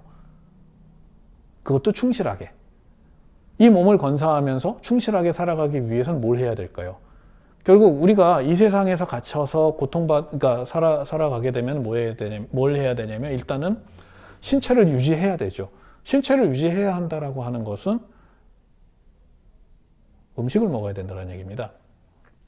왜냐면은 이 세상에서 이 몸을 유지하면서 살아가는데 이 몸을 구성하고 있는 요소들은 끊임없이 대기에 노출되면서 마모가 되겠죠. 신체가 마모가 되는 것이죠. 가만히 있으면 죽게 됩니다. 그럼 안 돼요. 그래서 끊임없이 음식을 섭취를 하면서 마모되는 부분을 채워야 됩니다. 그렇죠? 그 다음 또 뭐가 있냐면은 살아가다 보면 많은 위험에 접하게 돼요. 야생동물의 공격을 받을 수 있고 적들의 공격을 받을 수 있고 기타 등등. 그렇게 되면은 뭐가 필요하냐면 자기를 지켜야 됩니다. 회피하거나 혹은 밀어내거나 적을 격퇴하거나 혹은 도망치거나 해야 되는 겁니다. 자, 그런데 이걸 누가 하냐? 혼이 건사해 줘야 돼요. 어쨌든 몸은 자기가 움직이지 못하니까 혼이 건사를 해줘야 되는데, 혼이 때가 되면은 계속 음식을 섭취하는 걸 챙겨야 되고, 그 다음에 위험한 상황이 발생했을 때 도망치거나 상대를 물리치거나 하는 것들을 혼이 판단해서 행해야 되는 겁니다. 이성은 지금 그 별들의 회전 속에 숨은 그 자연의 진리를 파악하는 것도 되게 힘든데, 거기에 더하여 인간 자신의 신체를 계속 건사해 줘야 되는 것이겠죠. 그때 필요한 것이 바로 이 가사적인 부분들입니다. 혼의 가사적인 부류들. 그래서 이 혼의 가사적인 부류들이 행하는 것이 바로 신체의 생존에 반응하는 행위들을 행하게 되는 겁니다. 그래서 이 혼의 가사적인 부류가 뭐가 나오냐면은 바로 이제 뒤에 이어서 나오겠지만, 이미 플라톤의 다른 대화편들에서 이제 아주 혼의 세 가지 부류에 대해서 잘 이야기하고 있죠. 하나는 이성 혹은 지성이라고 불리는 것. 이게 바로 티마이오스에서 데미우르고스가 직접 만들어서 나눠준 것들이겠죠. 나머지 두 개는 뭐냐면은 하나는 기계 혹은 격정, 그 다음에 또 하나가 바로 욕구입니다. 식욕 혹은 성욕 같은. 그리고 이 기계, 격정, 분노라고 하는 것과 그 다음에 이 욕구라고 하는 것은 한마디로 인간의 신체를 건사하는 데 필요한 그러한 일종의 어떤 행위 원리 같은 것들입니다. 이것도 역시 혼의 부분들, 이거 혼의 일종이에요. 근데 이거는 데미우르고스가 만들어준 건 아닙니다. 자, 그러면 이제 욕구라는 건 뭘까요? 욕구라는 건 이것이겠죠. 인간이 이제 살아가기 위해서는, 생존을 계속 이어가기 위해서는 신체가 소모되는 만큼 계속 에너지를 보충해 줘야 되는데, 그것은 뭔가를 찾아서, 음식을 찾아서 먹어야 된다라는 얘기죠. 근데 이게 사실은 되게 힘든 일이죠. 힘든 일, 뭐가 힘드냐면은 사실은 이제 진리를 탐구하기도 바빠 죽겠는데, 이제 음식을 찾아서 먹는다는 것 자체가 엄청 귀찮은 일이잖아요. 그렇죠? 예. 그래도 안 먹으면 안 되죠. 안 먹으면 점점 약해져서 죽을 테니까. 그래서 어떻게 하냐면은 이때 욕구가 작동을 하는 겁니다. 뭐냐면은 때가 되면은 배고픔을 느끼는 겁니다. 식욕이라는 게 발생하는 거죠. 욕구가 작동함으로써 사람들은 음식을 찾아 헤매게 되는 겁니다. 욕구가 작동하지 않는다면 사람들은 배고픔이 없기 때문에 식욕도 느끼지 못할 것이고, 안 먹어도 괜찮고, 그러다 보면은 쇠약해져서 죽게 될 겁니다. 욕구라고 하는 것은 인간의 행위를 일으키는 어떤 에너지 같은 건데, 그것 덕분에 인간은 음식을 찾게 되는 겁니다. 근데 또 하나, 기계라고 하는 건 뭐냐면은 외부의 대상, 이를테면 위험이 발생을 해요. 그러니까 이를테면 내가 길을 건너고 있는데 갑자기 앞에서 이제 자동차가, 브레이크가 파열된 자동차가 폭주해서 나한테 달려온단 말이에요. 근데 내가 이제 그걸 쳐다봐요. 근데 차가 오나 보다, 이제 이러면 그냥 차에 치여가지고 죽거나 이제 다치거나 하겠죠. 그렇죠? 그때 뭐가 필요하냐면 피해야 돼요. 차가 오면은. 차가 오면 피해야 되는데, 그걸 피하게 해줄 수 있는 게 뭐냐면 공포예요. 공포. 두려움이 발생해야 돼요. 두려움이 발생해야지 그걸 피하게 되는 겁니다. 앞에서도 이제 우리 얘기했죠. 고통이 발생해야지 그걸 회피하게 되는 거잖아요. 그죠? 그러니까 고통이라고 하는 건 질병에 대한 신체의 저항 방식이겠죠. 이를테면 어떤 세균에 의해서 혹은 뭐 나쁜 세포에 의해서 공격을 받고 있을 때, 그때 이제 몸이 그 공격에 저항하는 게 인간에게 고통으로 다가오는 것이겠죠. 고통을 느껴야지만 인간은 병원을 찾게 되니까, 만약에 고통을 못 느끼면은 병원을 찾지 않을 것이고, 그럼 죽겠죠. 더 심각해져서. 마찬가지입니다. 공포도 마찬가지입니다. 그리고 그 연장선상에서 느끼는 게 바로 분노일 겁니다. 분노라고 하는 것은 바로 격퇴의식이겠죠. 나에게 다가오는 그 두려움을 야기하고 나를 위험하게 해주는, 즉 나의 존재에 해가 될 수 있는 것을 격퇴하고자 하는 이제 그러한 에너지가 바로 기계로부터 발생을 하는 것이겠죠. 이 두 개는 따라서 상시적으로 그 자기 자신을 유지하기 위해서 필요로 하는 그 식욕, 성욕, 기타 등등의 욕구, 그 다음에 때에 따라서 나의 존재를 해할 수 있는 위험 요소에 대한 뭐 격퇴 의지 같은 것들, 이 두 개는 결국 전적으로 나의 신체를 건사하는 이제 그러한 책임을 담당하는 부분이라고 할 수 있겠죠. 그래서 이것들이 이성과 함께 기계와 욕구라고 하는 그 혼의 세 가지 부류로서 인간의 몸 안에 위치하게 되는 겁니다. 그런데 이성과 달리, 지성과 달리, 즉 데미우르고스가 만들어준 것과 달리 나머지 기계와 욕구라고 하는 두 부분은 가사적이에요. 그러니까 별의 신들이 만들었기 때문에. 가사적이라는 건 무슨 뜻일까요? 죽는다는 얘기입니다. 그것은 그렇다면 죽는다라는 것의 의미는 뭐냐면 이런 겁니다. 우리가 살아있는 동안은 끊임없이 식욕 등등을 느끼고 그리고 끊임없이 외부의 개입에 대해서 저항을 하거나 두려워하거나 등등을 느끼면서 자기를 건사하겠지만 일단 죽게 되면 죽으면 이제 몸에서 혼이 분리되겠죠. 이 분리된 혼은 바로 이성이겠죠. 이성. 그래서 이제 정말로 이제 해방이다 하고 자유롭게 날아서 모든 것들을 직관하면서 이제 진리와 조우를 하겠죠. 그렇죠. 자, 그러면은 몸은 어떻게 됩니까? 신체는 이제 그 지수, 화풍, 불, 공기, 흙의 요소들로 해체가 되겠죠. 그렇죠. 자, 이 기계와 욕구는 더 이상 필요가 없죠. 왜? 몸으로부터 벗어났는데 이제는 뭐 먹을 필요가 없잖아요. 그리고 위험에 대해서 대처할 필요도 없잖아요. 그렇죠? 즉, 욕구나 기계는 그 존재 이유가 사라져 버리는 겁니다. 이제 더 이상. 왜냐하면 이제 혼만 빠져나가는데 혼이 굶주릴 이유도 없고 혼이 무엇인가에 습격을 받을 이유도 없으니까. 따라서 기계와 욕구는 이제 필요가 없어졌기 때문에 자연스럽게 사라지는 겁니다. 자신이 건사해야 할 대상 자체가 해체되면서 기계와 욕구도 같이 사라지게 되는 것이죠. 그런 의미에서 티마이오스는 이 두 부류, 나머지 두 부류를 가사적인 부류, 즉 몸의 해체와 더불어, 즉 혼과 몸의 분리 그리고 몸의 해체와 더불어서 같이 사라지는 것이라고 이 언급을 한 것 같습니다. 자, 일단 다음으로 좀 넘어가 볼까요? 네. 자, 그러면은 이제 나머지는 이 두 부류의 자리입니다. 혼은 일단 그 지성혼은 머리에다가 뒀잖아요. 그럼 이제 기계와 욕구는 어디에 있느냐라고 얘기했을 때, 자, 첫 번째 이제 기계, 튀모스라고 하는 거, 이게 격정 혹은 분노라고 번역할 수 있는 말인데요. 자, 기계는 성격, 용기와 격정, 분노를 담당하고 이제 승리를 열망하는 부류이다라는 것이죠. 그러니까 무엇인가가 외부에서 나를 공격해 올 때 그것을 격퇴하고자 하는 이제 그러한 의지를 이제 의미하는 것입니다. 그렇죠? 그리고 이제 이것을 이제 약간 인격화시켜서 얘기했을 때 바로 이제 승리를 열망하는 부류라고 하는 것이죠. 그래서 이제 플라톤의 정치 철학, 이제 국가 같은 대화편에서는 바로 이제 이 기계라고 하는 것을 이제 정치의 영역에서 볼 때는 이것이 이제 소위 수호자들이 담당해야 될 것, 군인들이 담당해야 될 덕목이라고 이제 이야기를 합니다. 이 기계가 그냥 있으면은 굉장히 맹목적인 것이 되지만 이 기계가 통치자들의 조언을 받아들일 때는 용기로 바뀔 수 있는 것들이라고 얘기할 수 있겠죠. 그렇죠? 그래서 이 기본적으로 이 통치자들, 그 플라톤의 국가에서는 이제 지혜를 꿰뚫은 철학자들이 이제 통치자가 되겠지만, 반면에 이제 나라를 수호하는 자들이 이제 어떻게 보면 이제 무사들, 군인들 이제 되겠죠. 군인들은 천성적으로 기계, 즉 격정적인 사람들이어야 한다. 유약한 사람들은 안 된다. 이것이 있죠. 그렇죠? 이 튀모스가 잘 발달한 사람들이어야 되죠. 하지만 튀모스만 있어서도 곤란하겠죠. 뭐니 해도 튀모스가 잘 발달했지만 이성의 말에 귀담아 들을 줄, 이성의 말을 귀담아 들을 줄 아는 사람들이어야겠죠. 그래서 이 수호자들은 통치자들의 조언을 받아들여서 그들의 지시를 받는 사람들이다, 이제 이렇게 이야기를 하겠죠. 반면에 이제 이 티마이오스에서는 티마이오스 지금 정치 철학이 아니라 생리학으로 넘어와 있겠죠. 즉 인간 혼 가운데 이 기계적인 부류 혹은 기계적인 부분은 어디에 위치하느냐? 가슴에 위치한다는 겁니다. 그래서 이제 가슴과 배를 나누는 횡격막이 있으면 이 횡격막 위쪽에 위치한다, 이렇게 이야기를 합니다. 그리고 이제 바로 뒤에 나오지만 이거 말고 이제 욕구적인 것은 이제 횡격막 아래쪽, 배 쪽에 위치한다, 이렇게 이야기를 합니다.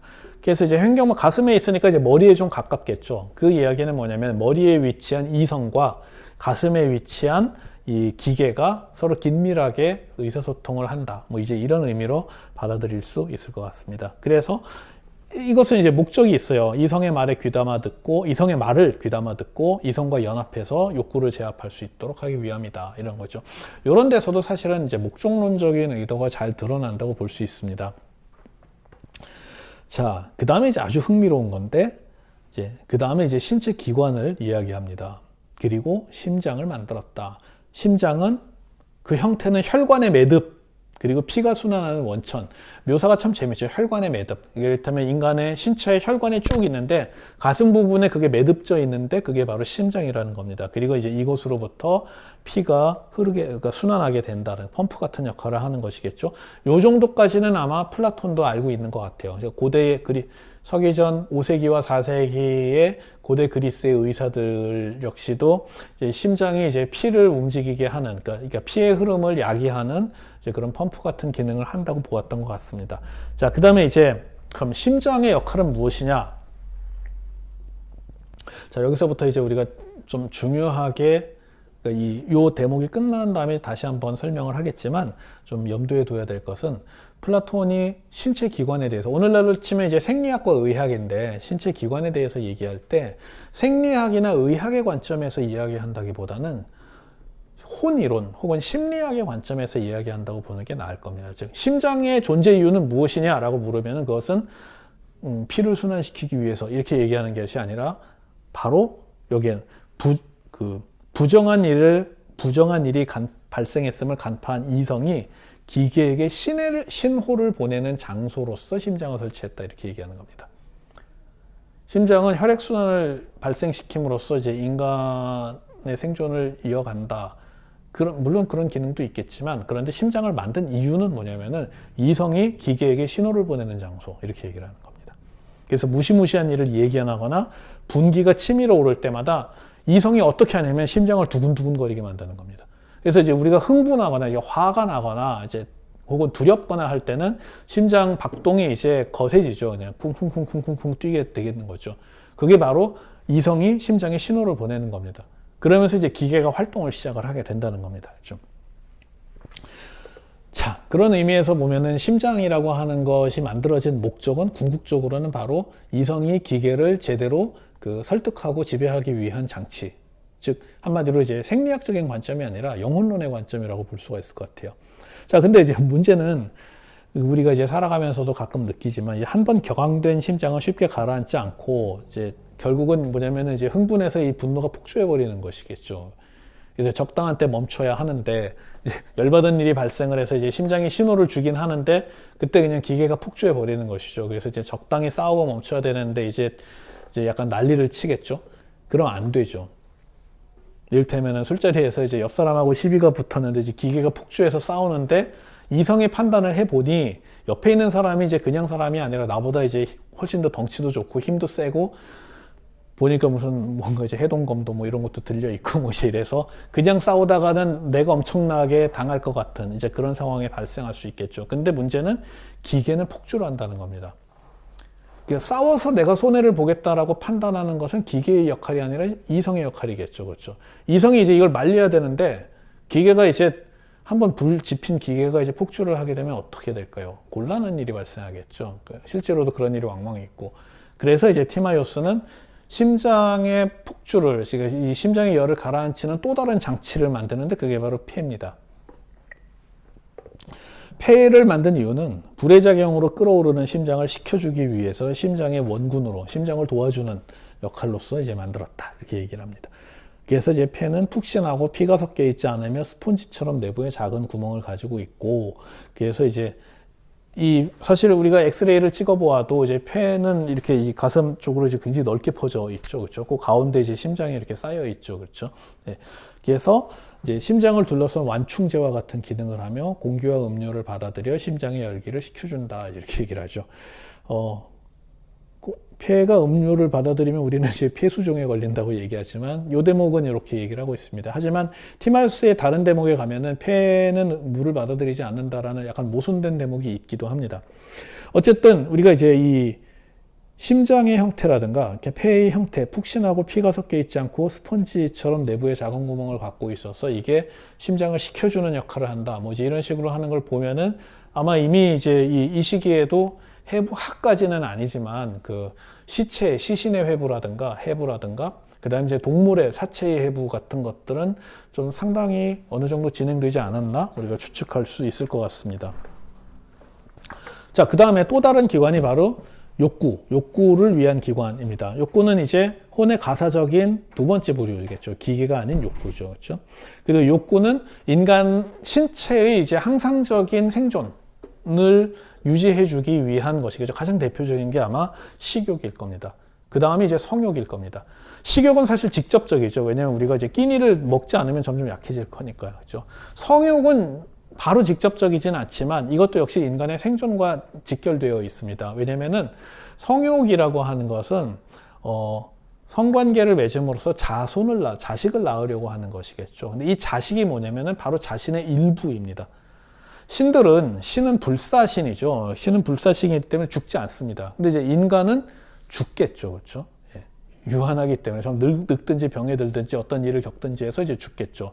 그러면 인간이 죽음을 면하기 위해서는 어떻게 해야 할까요? 가능한 한 오래 살려고 노력을 해야겠지만 이건 어쨌든 죽기 마련이니까 불가능하고 생각할 수 있는 것이 뭐냐면 자신의 일부를 떼어내서 다시 새로운 삶을 주는 겁니다. 그게 바로 성관계를 통해서 자식을 낳는 행위입니다. 내 일부가 떨어져 나가서 또 다른 나를 형성하면서 자라게 되고 나는 늙어 죽는 거죠. 하지만 내 일부가 떨어져 나갔기 때문에 그것은 내가 되는 겁니다. 그게 바로 성관계를 맺음으로써 자식을 낳는 겁니다. 그래서 이제 고대인들 같은 경우 아리스토텔레스도 그렇지만 성관계를 맺는다라고 하는 것은 그것은 이제 밭에다가 씨를 뿌리는 행위와 같다. 뭐 이제 이런 식으로 이야기를 합니다. 그렇게 해서 이제 어머니의 자궁으로부터 자식이 나오게 되면 그것이 자신의 일부가 돼서 태어난다. 이렇게 이야기를 할 수 있겠죠. 이거를 좀 이런 예로 설명을 할 수 있을 것 같아요. 이 뭐 하나의 예입니다. 이를테면 제가 얼마 전에 예전에 그 손에 뭔가 뾰루지가 나기 시작을 했어요. 그래가지고 이제 가려서 막 긁었더니 이제 조그맣던 뾰루지가 조금 더 크게 자라서 이제 혹이 됩니다. 근데 이게 뭐 아프거나 하지는 않은데 이제 옷을 입거나 벗거나 할 때 쓸려가지고 좀 되게 따갑고 이제 불편하고 위화감 같은 게 되게 좀 있어서 그래서 이제 피부과를 가요. 피부과를 가서 이렇게 딱 보여줬더니 이제 여기 이건 그 종양인데 그냥 되게 사소한 거라서 이거 그냥 떼어내면 됩니다. 뭐 이렇게 얘기를 해요. 그래서 그럼 해달라고 그래가지고 이제 국소 마취하고 그 다음에 이제 혹 나온 부분을 이렇게 잘라가지고 이제 버리겠죠. 그리고 저는 이제 그 연고 바르고 약 먹고 그냥 나오겠죠. 딱 떨어진 것, 그게 바로 제 살의 일부죠. 그렇죠. 종양이죠. 그렇죠. 보통 이제 이거는 이제 그 폐기물 처리통에 들어가가지고 이제 없어지겠지만 아기를 낳는 것도 똑같다고 그리스인들은 좀 생각을 합니다. 남자와 여자가 만나서 사랑을 나누고 그 다음에 성관계를 맺은 다음에 이제 그 여자의 자궁에 이제 태아가 발생을 하게 될 때 마치 이제 이렇게 생각을 하는 거예요. 여자의 몸 안에 작은 혹이 생겨나게 되는 거죠. 근데 그 혹이 이제 점점 자라서 이른바 이제 오늘날로 얘기하면 이제 할구분할이 시작이 되면서 머리와 몸통과 사지가 형성이 되게 되고 그게 9달 뒤에 우리식으로 이제 10개월 뒤에 자궁을 통해서 그 혹이 밖으로 나오게 되는 겁니다. 근데 그것은 폐기물 처리통으로 들어가는 게 아니라 이제 하나의 신생아가 돼서 아기로서 태어나게 되는 것이겠죠. 그것은 이제 엄마 아빠의 또 다른 일부가 태어나는 것이죠. 그걸 통해서 자신의 생명을 대체한다고 보는 겁니다. 그래서 이제 아리스토텔레스가 한 이야기일 텐데 신들은 개체로서 불사를 합니다. 그런데 인간은 개체로서는 다 죽어요. 왜냐면 우리는 결국 이제 늙어서든 어떤 이유로 해서든 결국은 죽게 될 테니까. 그 대신 인간은 종적으로 불사이다. 종적으로 불사이다라는 건 뭐냐면은 자식을 낳고 자기는 죽고 그 자식이 또 자식을 낳고 자식을 낳고 자식을 낳음으로써 개별자로서의 하나하나의 사람들은 다 죽지만 그러나 인간이라고 하는 것은 그 종으로서 계속해서 자신을 이어나간다라는 그런 의미입니다. 자, 그때 살아있는 동안에 욕구를 그 생존을 담당하는 것 이러한 식으로 현실의 직접적인 삶을 신체를 유지하기 위한 식욕이라든가 혹은 종적인 삶을 유지하기 위한 성욕이라든가 이런 식으로 그 자신을 계속 유지하려고 하는 것이 바로 혼의 욕구적인 부류의 역할입니다.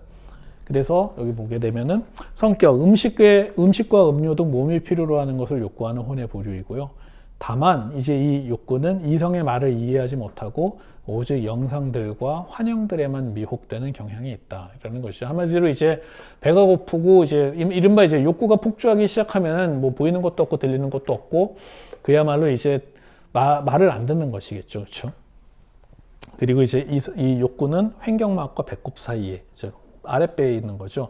결핍된 것을 채우고자 끊임없이 소란과 아우성을 치기에 숙고하는 이성으로부터 가능한 한 멀리 떨어뜨려 놓는 겁니다. 그러니까 욕구를 가슴에다가 놓지 않고 배에다가 놓는 것은 뭐냐면은, 욕구는 항상 배고프다고 아우성을 치기 때문에 이게 이제 이성에 가까운, 머리에 가까운 자리에 있으면 이제 골치 아픈 거죠. 가능한 한 멀리 떨어뜨려 놓고 욕구와 이성 사이에는 기계를 가슴에다가 놓았던 겁니다. 자, 그러면 이번에는 욕구를 다스리기 위해서는 어떻게 해야 되느냐? 자, 욕구를 다스리는 가장 일반적인, 그 플라톤이 말하는 가장 이제 일반적인 방법은 바로 이성이 기계와 협력해서 기계의 힘을 이용하는 겁니다. 바로 이제 이 분노를 이용해서 욕구를 다스리는 겁니다. 간접적인 방식이죠. 근데 이것만으로는 좀 부족했던 것 같아요. 그래서 이 분노의 힘으로 욕구를 다스리는 것 이외에도, 그것 말고도 이성이 직접 욕구에 개입해서 욕구를 다스리는 것, 다시 말해서 이제 욕구를 위협하는 거죠. 너 이러지 마라 라든가, 혹은 너 가만 안 놔둔다 라든가, 혹은 욕구를 어르고 달래는 그런 것을 이성이 직접 하는데, 그러기 위해서 뭘 만드냐면 간을 만듭니다. 앞에 이제 이성이 그 기계, 분노를 다스리기 위해서 심장을 만들었듯이 이성이 그 욕구를 다스리기 위해서 이제 간을 만듭니다. 그래서 간의 설치 목적 첫 번째, 두 개인데 그 중에 하나는 이성이 욕구를 직접 지배하기 위한 장치. 그래서 이제 욕구가 위치해 있는 이제 아랫배에 설치합니다. 그 다음에 간의 형태와 특징. 간은 그 표면이 거울처럼 매끄럽고 번들거립니다. 그래서 비쳐 보인다 이렇게 얘기를 합니다.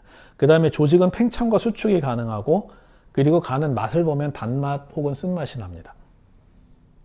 그래서 상당히 좀 놀랍죠? 왜냐면 이게 해부를 해보고 나서, 간은 신체 기관들 중에서도 유달리 좀 번들거리고, 그 다음에 이제 검은빛을 띠고 있고, 뭐 그렇게 되겠죠. 그리고 실제로가 아니라 이제 우리가 알고 있는 의학 상식에 따르면 간은 5부분으로 나뉘어져 있죠. 무슨 이제 간, 엽, 담낭, 뭐 간문, 뭐지 이렇게 해서 5 조각으로 이렇게 나뉘어져 있는데, 그런 관념은 사실은 이 서기전 5세기와 4세기 사람들도 가지고 있었어요. 이미 이제 인간과 이제 동물에 대한 해부를 통해서 간이 어떻게 구성되어 있다라는 것들도 알고 있었던 것 같아요.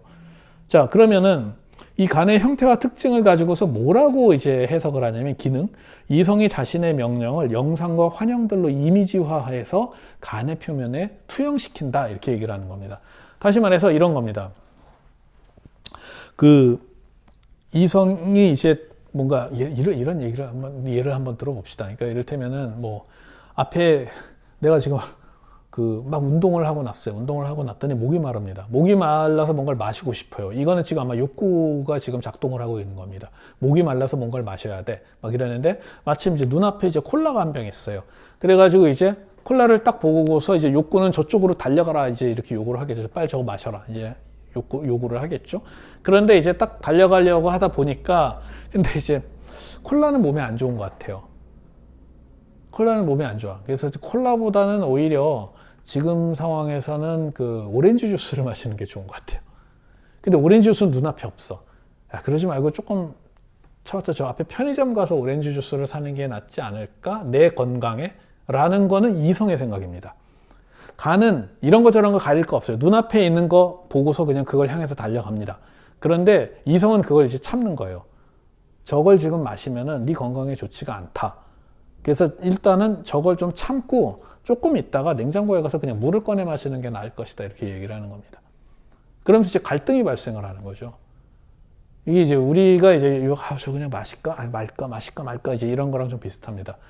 사실은 이제 뭐 우리가 회식 자리에서 이제 마지막 소주 한 잔을 마실까 말까를 가지고 갈등하는 것도 바로 이제 이런 갈등이 되는 것이겠죠. 그렇죠? 그때 이제 이성이 이제 이 티마이오스의 설명대로라면은, 이성은 기계와 연합해서 이제 기계를 이용해서 너 그러다 큰일 난다라는 식으로 이제 간을 위협해서 단념시킬 수도 있지만, 동시에 이성이 직접 간에 그 무시무시한 이미지를 투영시킨다 이렇게 이야기를 하는 겁니다. 왜 이미지를 투영시키냐면 욕구는 말귀를 못 알아듣기 때문에.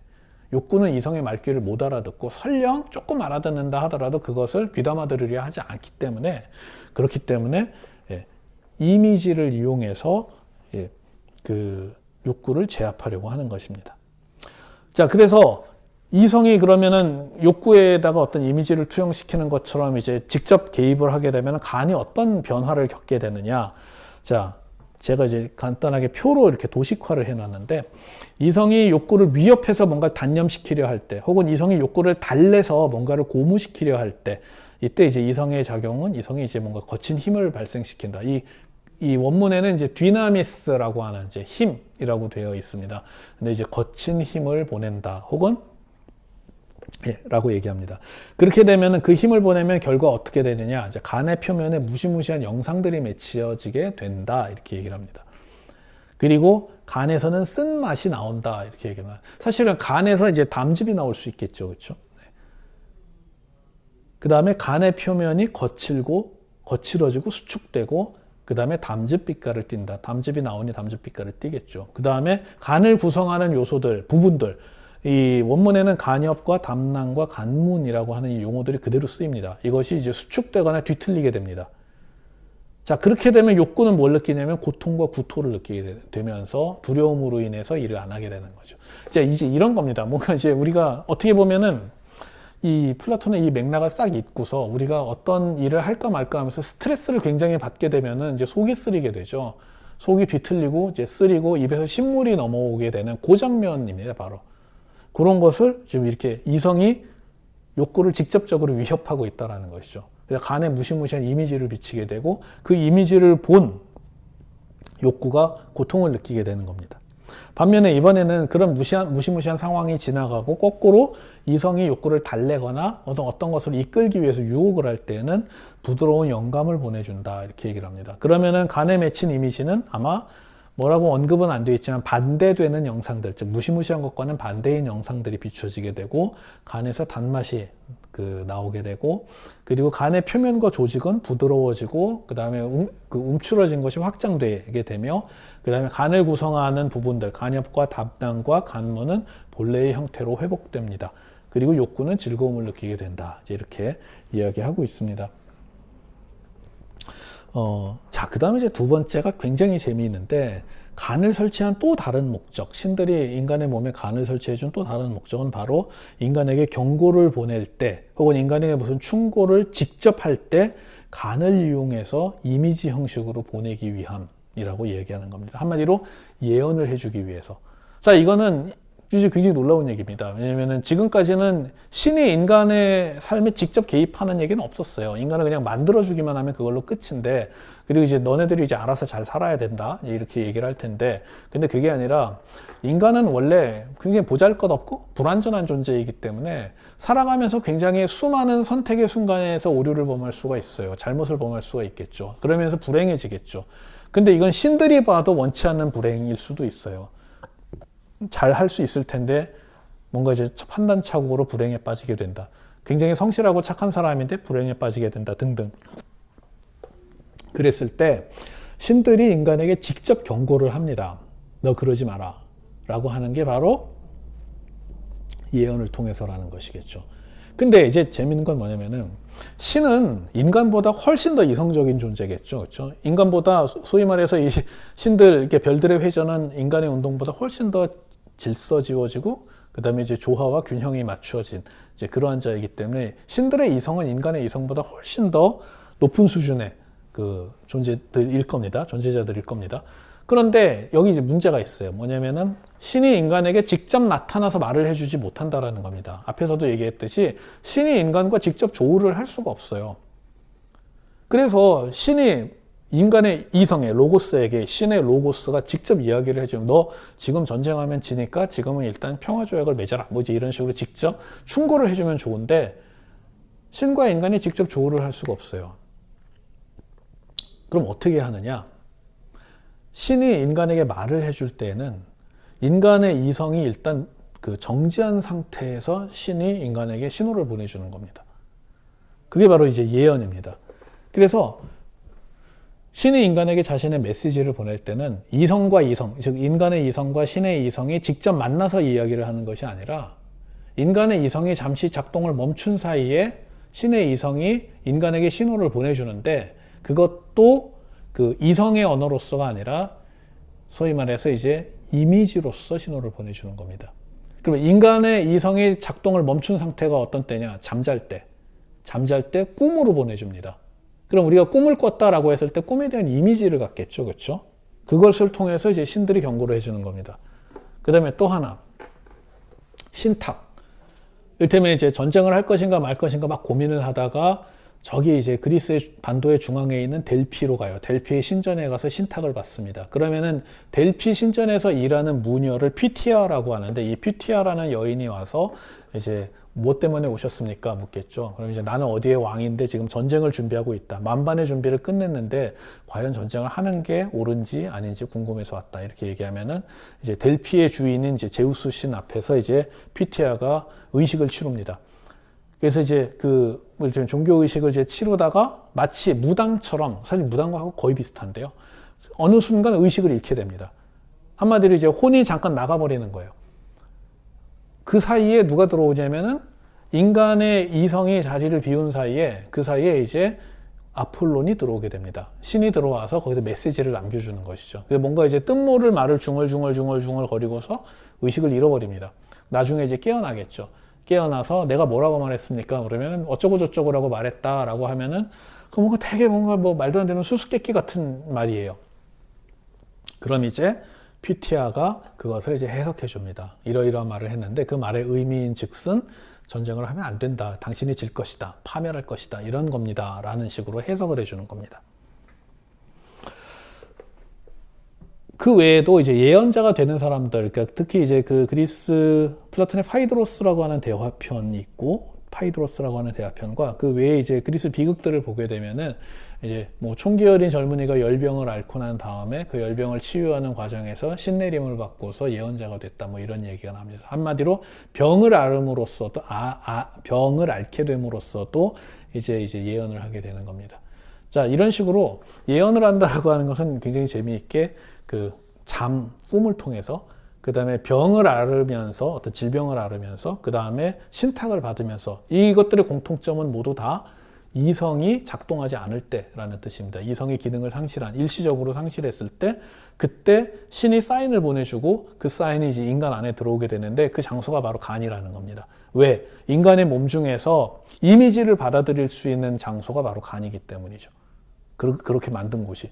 그래서 간에 이제 이미지가 들어오게 된다는 겁니다. 그렇게 되면은 그걸 가지고서 이제 인간은 신의 말을 이제 받아들이게 되는데, 문제는 이미지로 왔잖아요. 근데 이미지는 로고스, 언어가 아니잖아요. 말이 아니잖아요. 그렇기 때문에 이성은 이미지를 보고서 직접 그 의미를 알 수가 없어요. 신이 보내준 이미지 안에 어떤 의미가 담겨 있는지 모릅니다. 그게 우리가 이제 그리스 신화라든가 혹은 그 신화를 다루고 있는 고대 그리스 비극 같은 작품들을 읽어보면은 신이 이제 인간에게 경고를 해준 것을 신탁이라고 하죠. 신전에 가서 제사를 지내면 신이 인간에게 사인을 보내주는데 그걸 신탁이라고 하죠. 신탁을 받았는데 신탁의 의미가 보통 양가적이거나 되게 모호해요. 귀에 걸면 귀걸이, 코에 걸면 코걸이 같아요. 오늘날로 치면 거의 사기 같아요. 그래서 자기가 원하는 대로 해석해 놓고 일을 하다가 낭패를 보기 십상입니다. 왜? 신탁은 항상 이미지 형식으로 들어오기 때문에 결코 언어로서 명료하게 파악이 안 된다는 겁니다. 그래서 신탁은 반드시 신탁의 해석자가 필요합니다. 그게 바로 예언자라고 플라톤은 이야기를 합니다. 플라톤의 공동체에서는 예언자에게도 굉장히 중요한 역할이 있습니다. 그게 바로 신들이 보내는 신호를 해석해 주는 자라는 것이죠. 그것이 이 발생하는 곳, 즉 예언이 발생하는 곳 역시 간이다, 이렇게 이야기를 합니다. 그렇게 함으로써 결론적으로 심장이나 폐나 간 같은 것들은 어떻게 보면은 몸 자체를 위한 기관, 우리로 치면 이제 생리학이라든가 의학에서 다루는 이제 그런 담론보다는 오히려 혼을 다스리기, 특히 이제 혼의 가사적인 부분을 다스리기 위해서 신들이 만들고 설치한 이제 그러한 것이다라고 해석할 수가 있을 겁니다. 목적론적인 관점이라고 볼 수가 있겠죠. 그 다음에 이제 기타 신체 기관들에 대해서 나오는데요. 이 부분은 사실은 그렇게 어렵진 않습니다. 좀 복잡하긴 한데, 어떻게 보면 고대 그리스인들이 그 몸 신체 기관을 설명하는 그 방식인데요. 일단 플라톤 같은 경우는 일관되게 그 불, 공기, 물, 흙으로부터 이제 이야기를 합니다. 그러면서 이제 골수, 뇌, 정액 같은 것들을 좀 하나로 묶어서 이거 요소 삼각형들로 만들어졌다. 그다음에 뼈는 이제 흙 중에서도 이제 가장 순수한 흙으로부터 만들어졌다. 뭐 이렇게 얘기하고요. 그 다음에 살 같은 경우에도 이제 불, 흙, 물, 여기에 소금과 발효제가 섞였다. 이렇게 얘기하고요. 그래서 힘줄, 털, 그 다음에 뭐 손톱, 발톱, 그 다음에 각종 이제 그 신체의 여러 부분들에 대해서 이야기하는데 이 부분은 뭐 이렇게 특별히 어려운 내용은 없습니다. 읽으면 좀 재미있기도 하고요. 한번 읽어보시면 될 것 같습니다. 특히 할 만한 게 손톱과 발톱 이야기가 재밌는데 손과 발 둘레의 힘줄과 피부를 공기와 섞어서 만들었다. 이제 이렇게 얘기하는데 이 부분 대목을 나중에 한번 읽어보시면 굉장히 재밌는 게 인간에게는 별 쓸모가 없으나 인간들 중에서 나중에 낮은 단계의 동물로 환생될 자들에 대비해서 그들을 위해서 이것들을 배려로서 만들었다 이렇게 얘기를 합니다. 왜냐하면은 동물은 동물로 태어날 경우는 생존을 위해서 손톱과 발톱의 기능이 굉장히 중요하고 손톱과 발톱이 또 그만큼 발달하기 때문에 이 인간에게는 당장 쓸모가 없어 보여도 이후의 환생을 대비해서 장만해 주었다. 뭐 이제 이런 식으로 이야기를 합니다. 그 다음에 이제 신진대사가 나오는데 이 부분도 어렵지는 않습니다만 이제 굉장히 좀 복잡합니다. 복잡하고 그 복잡함의 이유가 좀 이따 나오는데요. 일단 이 앞부분을 한번 쭉 읽어보겠습니다. 신진대사는 이제 일테면 이 기관들을 만들면서 이제 혈관 이야기를 합니다. 그래서 이제 마치 논이나 밭에 관계수로를 파듯이 물기를 내듯이 척추를 따라서 목 뒤에 이제 척추를 따라서 도관을 내고 뭐 이렇게 이 뒤쪽으로 해서 이제 혈관을 두 개로 이렇게 길게 퍼뜨리고 펼쳐내리고 그 다음에 이제 옆으로 쭉쭉쭉쭉 퍼뜨리면서 온몸으로 이제 혈관을 퍼뜨려 나갑니다. 자, 근데 이제 문제는 이제 플라톤 같은 경우에는 보면은 우리가 뭐가 있죠? 인간의 이제 기관의 작용들을 얘기할 때 이제 호흡기, 그러니까 숨이죠. 공기가 왔다 갔다 하는. 그 다음에 순환기, 피의 흐름. 그 다음에 이제 소화기. 이게 소화기는 이제 음식이죠. 영양 섭취에서 이제 양분의 흐름. 이제 이 세 가지가 이제 각각 서로 다른 것들로서 이제 구성이 되고 이제 이야기가 되는데 플라톤 같은 경우에도 이 세 가지 다를 얘기를 하는데 대부분 이제 좀 섞어서 이야기를 하는 경향이 있습니다. 그런데 이 내용이 굉장히 좀 복잡합니다. 복잡한 이유가요. 가장 복잡한 이유는 플라톤 철학에서는 허공의 존재가 부정되기 때문입니다. 이를테면 이런 겁니다. 이를테면 우리가 허공이다라고 얘기한 거, 나 지금 배고파 속이 완전히 비었어 라고 얘기했을 때 그 이야기를 우리가 상식적으로 생각할 때 위 안이 텅 비어 있어서 뭔가가 이제 좀 부족하다. 그래서 음식을 집어 먹게 되면 그 음식이 들어가서 위를 가득 채우고 그제서야 우리는 포만감을 얻는다. 이제 이런 식으로 이야기를 하는 거죠. 근데 위 안이 텅 비었다라고 얘기했을 때 우리는 그냥 아무 생각 없이 그냥 위 안이 그냥 비어 있는 허공 상태, 뭐 이제 이런 식으로 생각을 할 텐데, 그런데 사실은 이 고대 자연 철학 전체에서 이 우주에 허공이 있느냐 없느냐를 둘러싸고는 꽤 많은 논쟁들이 있었습니다. 일단 그 밑에 여기 CF라고 비교를 잠깐 해보자면은 철학자들 중에는 이를테면 이 우주는 뭐 원리가 무엇이냐, 뭐 물불 공기 흙으로 이루어져 있다, 어떤 식으로 존재하느냐, 뭐에 대한 얘기들이 이제 굉장히 많이 이야기가 되는데, 이를테면은 어떤 물체들이 있다. 그 다음에 생각할 것이 그 물체들이 어디에 있다라고 하는 그 어디라는 장소, 공간을 생각을 할 수 있겠죠. 그렇죠? 그러면 벌써 둘이 설정이 되는 겁니다. 데모크리토스, 이 세계는 원자와 허공으로 되어 있다. 그래서 무수히 많은 원자들이 있고 그 무수히 많은 원자들을 담아낼 수 있는 무한히 넓은 허공, 공간이 있다. 이렇게 얘기를 하는 겁니다. 그래서 마치 큰 아쿠아리움에 구슬을 막 쏟아붓듯이 이 아쿠아리움이라고 하는 것이 일종의 허공이겠죠. 허공에 물체들이 들어오게 됨으로써 우주가 이루어진다는 겁니다. 그런데 반면에 엠페도클레스, 데모크리투스와 비슷한 시대에 조금 앞선 사람이죠. 우주는 이제 물, 불, 공기, 흙이라고 하는 이제 네 개의 뿌리로 이루어져 있다라고 주장을 하는데 엠페도클레스는 허공의 존재를 부정합니다. 허공은 존재하지 않아. 물, 불, 공기, 흙로 꽉 차 있어. 이렇게 이야기를 하는 겁니다. 그러니까 결국은 사실 가만히 생각을 해보면은 우리가 비어있는 곳, 허공이라고 이야기하는 것이 상식적으로는 되게 자연스럽게 받아들여지지만 그런데 엄밀하게 따지고 보면 좀 복잡합니다. 과연 허공이 존재할까요? 우리가 상식적으로는 이런 이야기를 하겠죠. 이를테면은 강의실에 딱 들어왔는데 학생들이 40인 강의실에 2명밖에 없네. 그래서 왜 이렇게 비어 있어요? 썰렁해요? 이렇게 얘기하면은 우리는 이때 자연스럽게 빈 공간을 지금 떠올리고 있는 겁니다. 40명이 들어설 수 있는 강의실에 둘 있다. 반면에 공간 없이 꽉 차 있다. 이건 뭐 아침 출근길 지하철, 전철을 타려고 했더니 발 디딜 틈 없이 객차 안이 빽빽해가지고 뭐 지금은 뭐 그 정도는 아니지만 옛날에는 역사에 이제 푸시맨이라고 하는 사람들이 막 밀어 넣어주죠. 그래서 야 저건 뭐 빈 곳이 하나도 없네 라고 이야기하는 것은 허공의 존재가 부정되는 거죠. 그 입자들 사람들로 가득 차 있어서 이렇게 자연스럽게 우리는 어떤 물체들과 그 물체 그러니까 어떤 비어있는 공간 허공과 그 빈 공간을 점유하고 있는 물체를 떠올리는데 근데 곰곰이 생각을 해보면은 과연 온전한 허공이라는 게 있을까요? 지금 제 앞에 그러니까 이 정화막당 강의실이 지금 되게 썰렁한데 그러니까 제 앞에 지금 한 명의 스텝이 이제 같이 일을 하고 있는데 사실은 여기 한 4, 50명, 60명까지도 앉아 있을 수 있는 강의실입니다. 그랬을 때 지금 저랑 딱 두 명이 있다 그러면은 비어 있는 건가요? 그렇지는 않겠죠. 사실은 공기로 가득 차 있겠죠. 그렇죠? 엄밀한 의미에서 모든 것이 다 빠져나가 버린 허공이란 사실은 지금 우리가 살고 있는 이 세계에서는 없지 않나요? 만약에 이제 우리가 압력솥 있고 여기서 공기를 다 빼버리자. 그럼 진공 상태가 나와야 되는데 진공은 만들어질 수가 없겠죠. 왜냐면 공기를 다 빼버리면 쭈그러들 테니까. 그렇죠? 납작해지겠죠. 따라서 그런 의미에서 보면은 엠페도클레스의 말이 맞을 수도 있습니다. 즉 뭐냐면은 이 세상은 가득 차 있다. 요소들로 가득 차 있는 거죠. 엄밀한 의미에서 아무것도 없이 비어있는 상태는 있지 않다. 구현할 수 없다. 이론적으로만 구현할 수 있다. 이렇게 주장할 수도 있을 것 같아요. 사실 이런 식의 문제의식은 이게 아주 복잡한 수학이나 과학적인 공식이나 이런 것들을 떠나서 상식적으로 이미 데모크리토스와 엠페도클레스에 의해서 이제 어떤 그 견해 차이가 나오고 있는 것 같아요. 근데 아마 이제 이미 고대인들 사이에서도 이게 좀 논란이 있었을 것 같아요. 어떤 논란이 있냐면은 만약에 모든 것이 가득 차 있다면 운동을 어떻게 설명하겠느냐라는 거죠.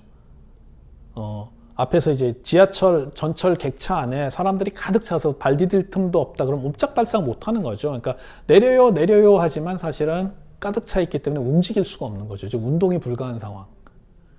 만약에 허공이 없다면 어떻게 운동이 가능한가? 데모크리토스의 경우에는 무한히 넓은 공간에 무수히 많은 원자들이 있기 때문에 운동이 가능합니다. 그런데 엠페도클레스의 경우에는 빈 공간을 인정하지 않은 상태에서 운동이 어떻게 가능한가라는 문제가 나올 수 있을 것이고, 역시 고대인들 역시도 이 부분에 대해서 이제 설명을 합니다. 이제 그 중에 이제 가장 대표적인 사례를 통한 설명이 이거죠. 그러니까 그것은 물고기가 물속에서 헤엄치는 것과 같다. 그러니까 물고기가 물속에 들어가 있을 때 물은 빈틈없이 이제 물고기를 감싸고 있지만 물고기는 아무런 저항도 느끼지 못하고 굉장히 자유롭게 헤엄쳐 다니지 않느냐. 그것과 같다. 이렇게 얘기할 수 있을 것 같아요. 근데 이건 묘사고 사실은 그게 어떻게 가능하냐를 설명해야겠죠. 그래서 든 설명이 이건 플라톤에도 나옵니다만 바로 이제 이런 설명입니다. 여기 지금 보면은 이제 그 CD 디스크가 한 장 이렇게 있죠. 동그랗게. 근데 이걸 제가 이제 임의로 4등분을 했어요. A, B, C, D. 자, 그 다음에 이제 무슨 일을 할 수 있냐면은 이 CD를 이렇게 돌려보겠습니다. 이렇게 한쪽으로. 오른쪽 방향으로 이렇게 돌리게 되면은 이렇게 되겠죠. 이 A 부분이 돌리면은 B 부분으로 갈 것이고, B 부분이 돌리면 C 부분으로 갈 것이고, C 부분은 D 부분으로, 그리고 D는 A 자리로 오겠죠. 그렇죠? 뭐 어떻게 보면 너무나도 당연한 얘기겠죠. 그러니까 CD를 돌리면은 모든 부분이 함께 이동을 하는 것이겠죠. 그렇죠? 이렇게 가는 겁니다. 자, 이렇게 함으로써 A가 B 자리로 가고, B가 C 자리로 가고, C가 D 자리로 가고, D가 A 자리로 오는 자리 바꿈이 일어나는 겁니다. 이것을 이제 상호전위라고 이야기를 하는 겁니다. 이렇게 함으로써 운동이 가능하다는 거죠. 결국은 뭐냐면은 그냥 이 CD가 그러니까 스스로 그냥 한 바퀴 돈 거예요. 다른 이런저런 운동이 아니라 스스로 한 바퀴 돌고 CD를 구성하는 부분들이 함께 따라 돈 것입니다. 그러면서 각자의 자리를 차지하게 된 것이죠. 그럼 이걸 어떻게 설명할 수 있냐면은 제가 이를테면 손을 이렇게 앞으로 내민다고 합시다. 지금 빈 공간은 없어요. 손을 이렇게 앞으로 내밀면은 이 손바닥 앞에 있었던 공기들이 다 뒤로 밀려가게 됩니다. 공기들이 다 뒤로 밀려가면서 그 뒤에 있는 공기를 또 밀게 되고 그 뒤에 있는 공기를 밀게 되고 해서 온 세상에 있는 모든 것들이 계속 다 하나씩 밀리게 되는 겁니다. 그리고 밀리고 돌아와서 결국은 손바닥이 아니라 손등 앞에 있던 공기가 다시 밀려서 뒤로 가게 되는 겁니다. 결국 내가 손가락 하나를 이렇게 까딱했다라고 얘기했을 때는 이 손가락 하나를 까딱함으로써 온 세상이 함께 움직이는 거죠. 이 CD가 돌듯이. 그랬을 때는 굳이 빈 공간이 필요하지 않은 상태라고 할 수가 있을 것입니다. 엄청나게 비경제적이죠. 그렇죠? 그러니까 손가락 하나 까딱하더라도 온 세상이 움직여야 된다는 점에서는 비경제적이지만, 그러나 허공의 존재를 부정한 상태로 운동을 설명하는 것이 불가능하지는 않습니다. 그리고 플라톤도 이것을 따릅니다. 따라서 이제 우리가 이제 그 숨을 들이쉰다라고 하는 것은 이제 진공 상태에 이제 공기가 들어가는 것이 아니라, 숨을 들이쉬면 그만큼 안에 있는 공기는 밖으로 빠져나와야 되는 거고요. 음식을 섭취하게 되면 그만큼 안에 있는 요소들도 밖으로 빠져나가게 되는 겁니다. 그런 방식으로 해서 신진대사가 설명이 됩니다. 사실 이 부분이 뭐 설명은 이렇게 그냥 소략하게 하고 넘어가지만, 이제 철학자들 사이에서는 꽤 많은 그 설명들 혹은 이제 좀 다양한 사례들을 통한 플라톤에 대한 입증이 있었다고 합니다. 자, 일단 요 왼편에 있는 티마이오스의 한 대목은 읽어보겠습니다. 움직이는 어떤 것이 들어설 수 있는 허공이라고는 일절 존재하지 않음에도 우리가 내쉬는 숨이 밖으로 빠져나간 이상 그 결과는 이미 누구에게나 분명합니다. 즉, 숨은 허공으로 빠져나가는 게 아니라 이웃한 것을 그것의 자리에서 밀어내는 것이죠. 그리고 밀려난 것은 계속해서 이웃한 것을 밀쳐내고, 이러한 필연에 따라 모든 것이 숨이 떠나간 자리로 순환적으로 밀려가며, 그리고 들어서고 또 그 자리를 채움으로써 떠나간 숨을 잇따르게 되는 것이죠. 그리고 그 모든 것은 마치 바퀴가 구르듯이 동시에 이루어지는 것이니, 이는 허공이라고는 전혀 없기 때문입니다. 바로 이거죠. 바퀴가 구르듯이 이루어지고 있다라고 하는 것이겠죠. 결국 이제 숨을 쉰다, 숨을 들이쉬고 내쉰다라고 얘기했을 때, 이제 숨을 이제 들이쉬면 밖에 있는 공기가 안으로 들어와서 빈 곳을 채워준다라는 게 아니라, 그만큼 안에 있는 공기는 어디론가로 빠져나간다라고 볼 수 있습니다. 자, 그래서 그 중기 플라톤주의자인 플루타르쿠스가 이렇게 이제 7개의 사례를 들어서 그 플라톤 철학에서 말하는 요 대목을 이제 해설을 해줍니다.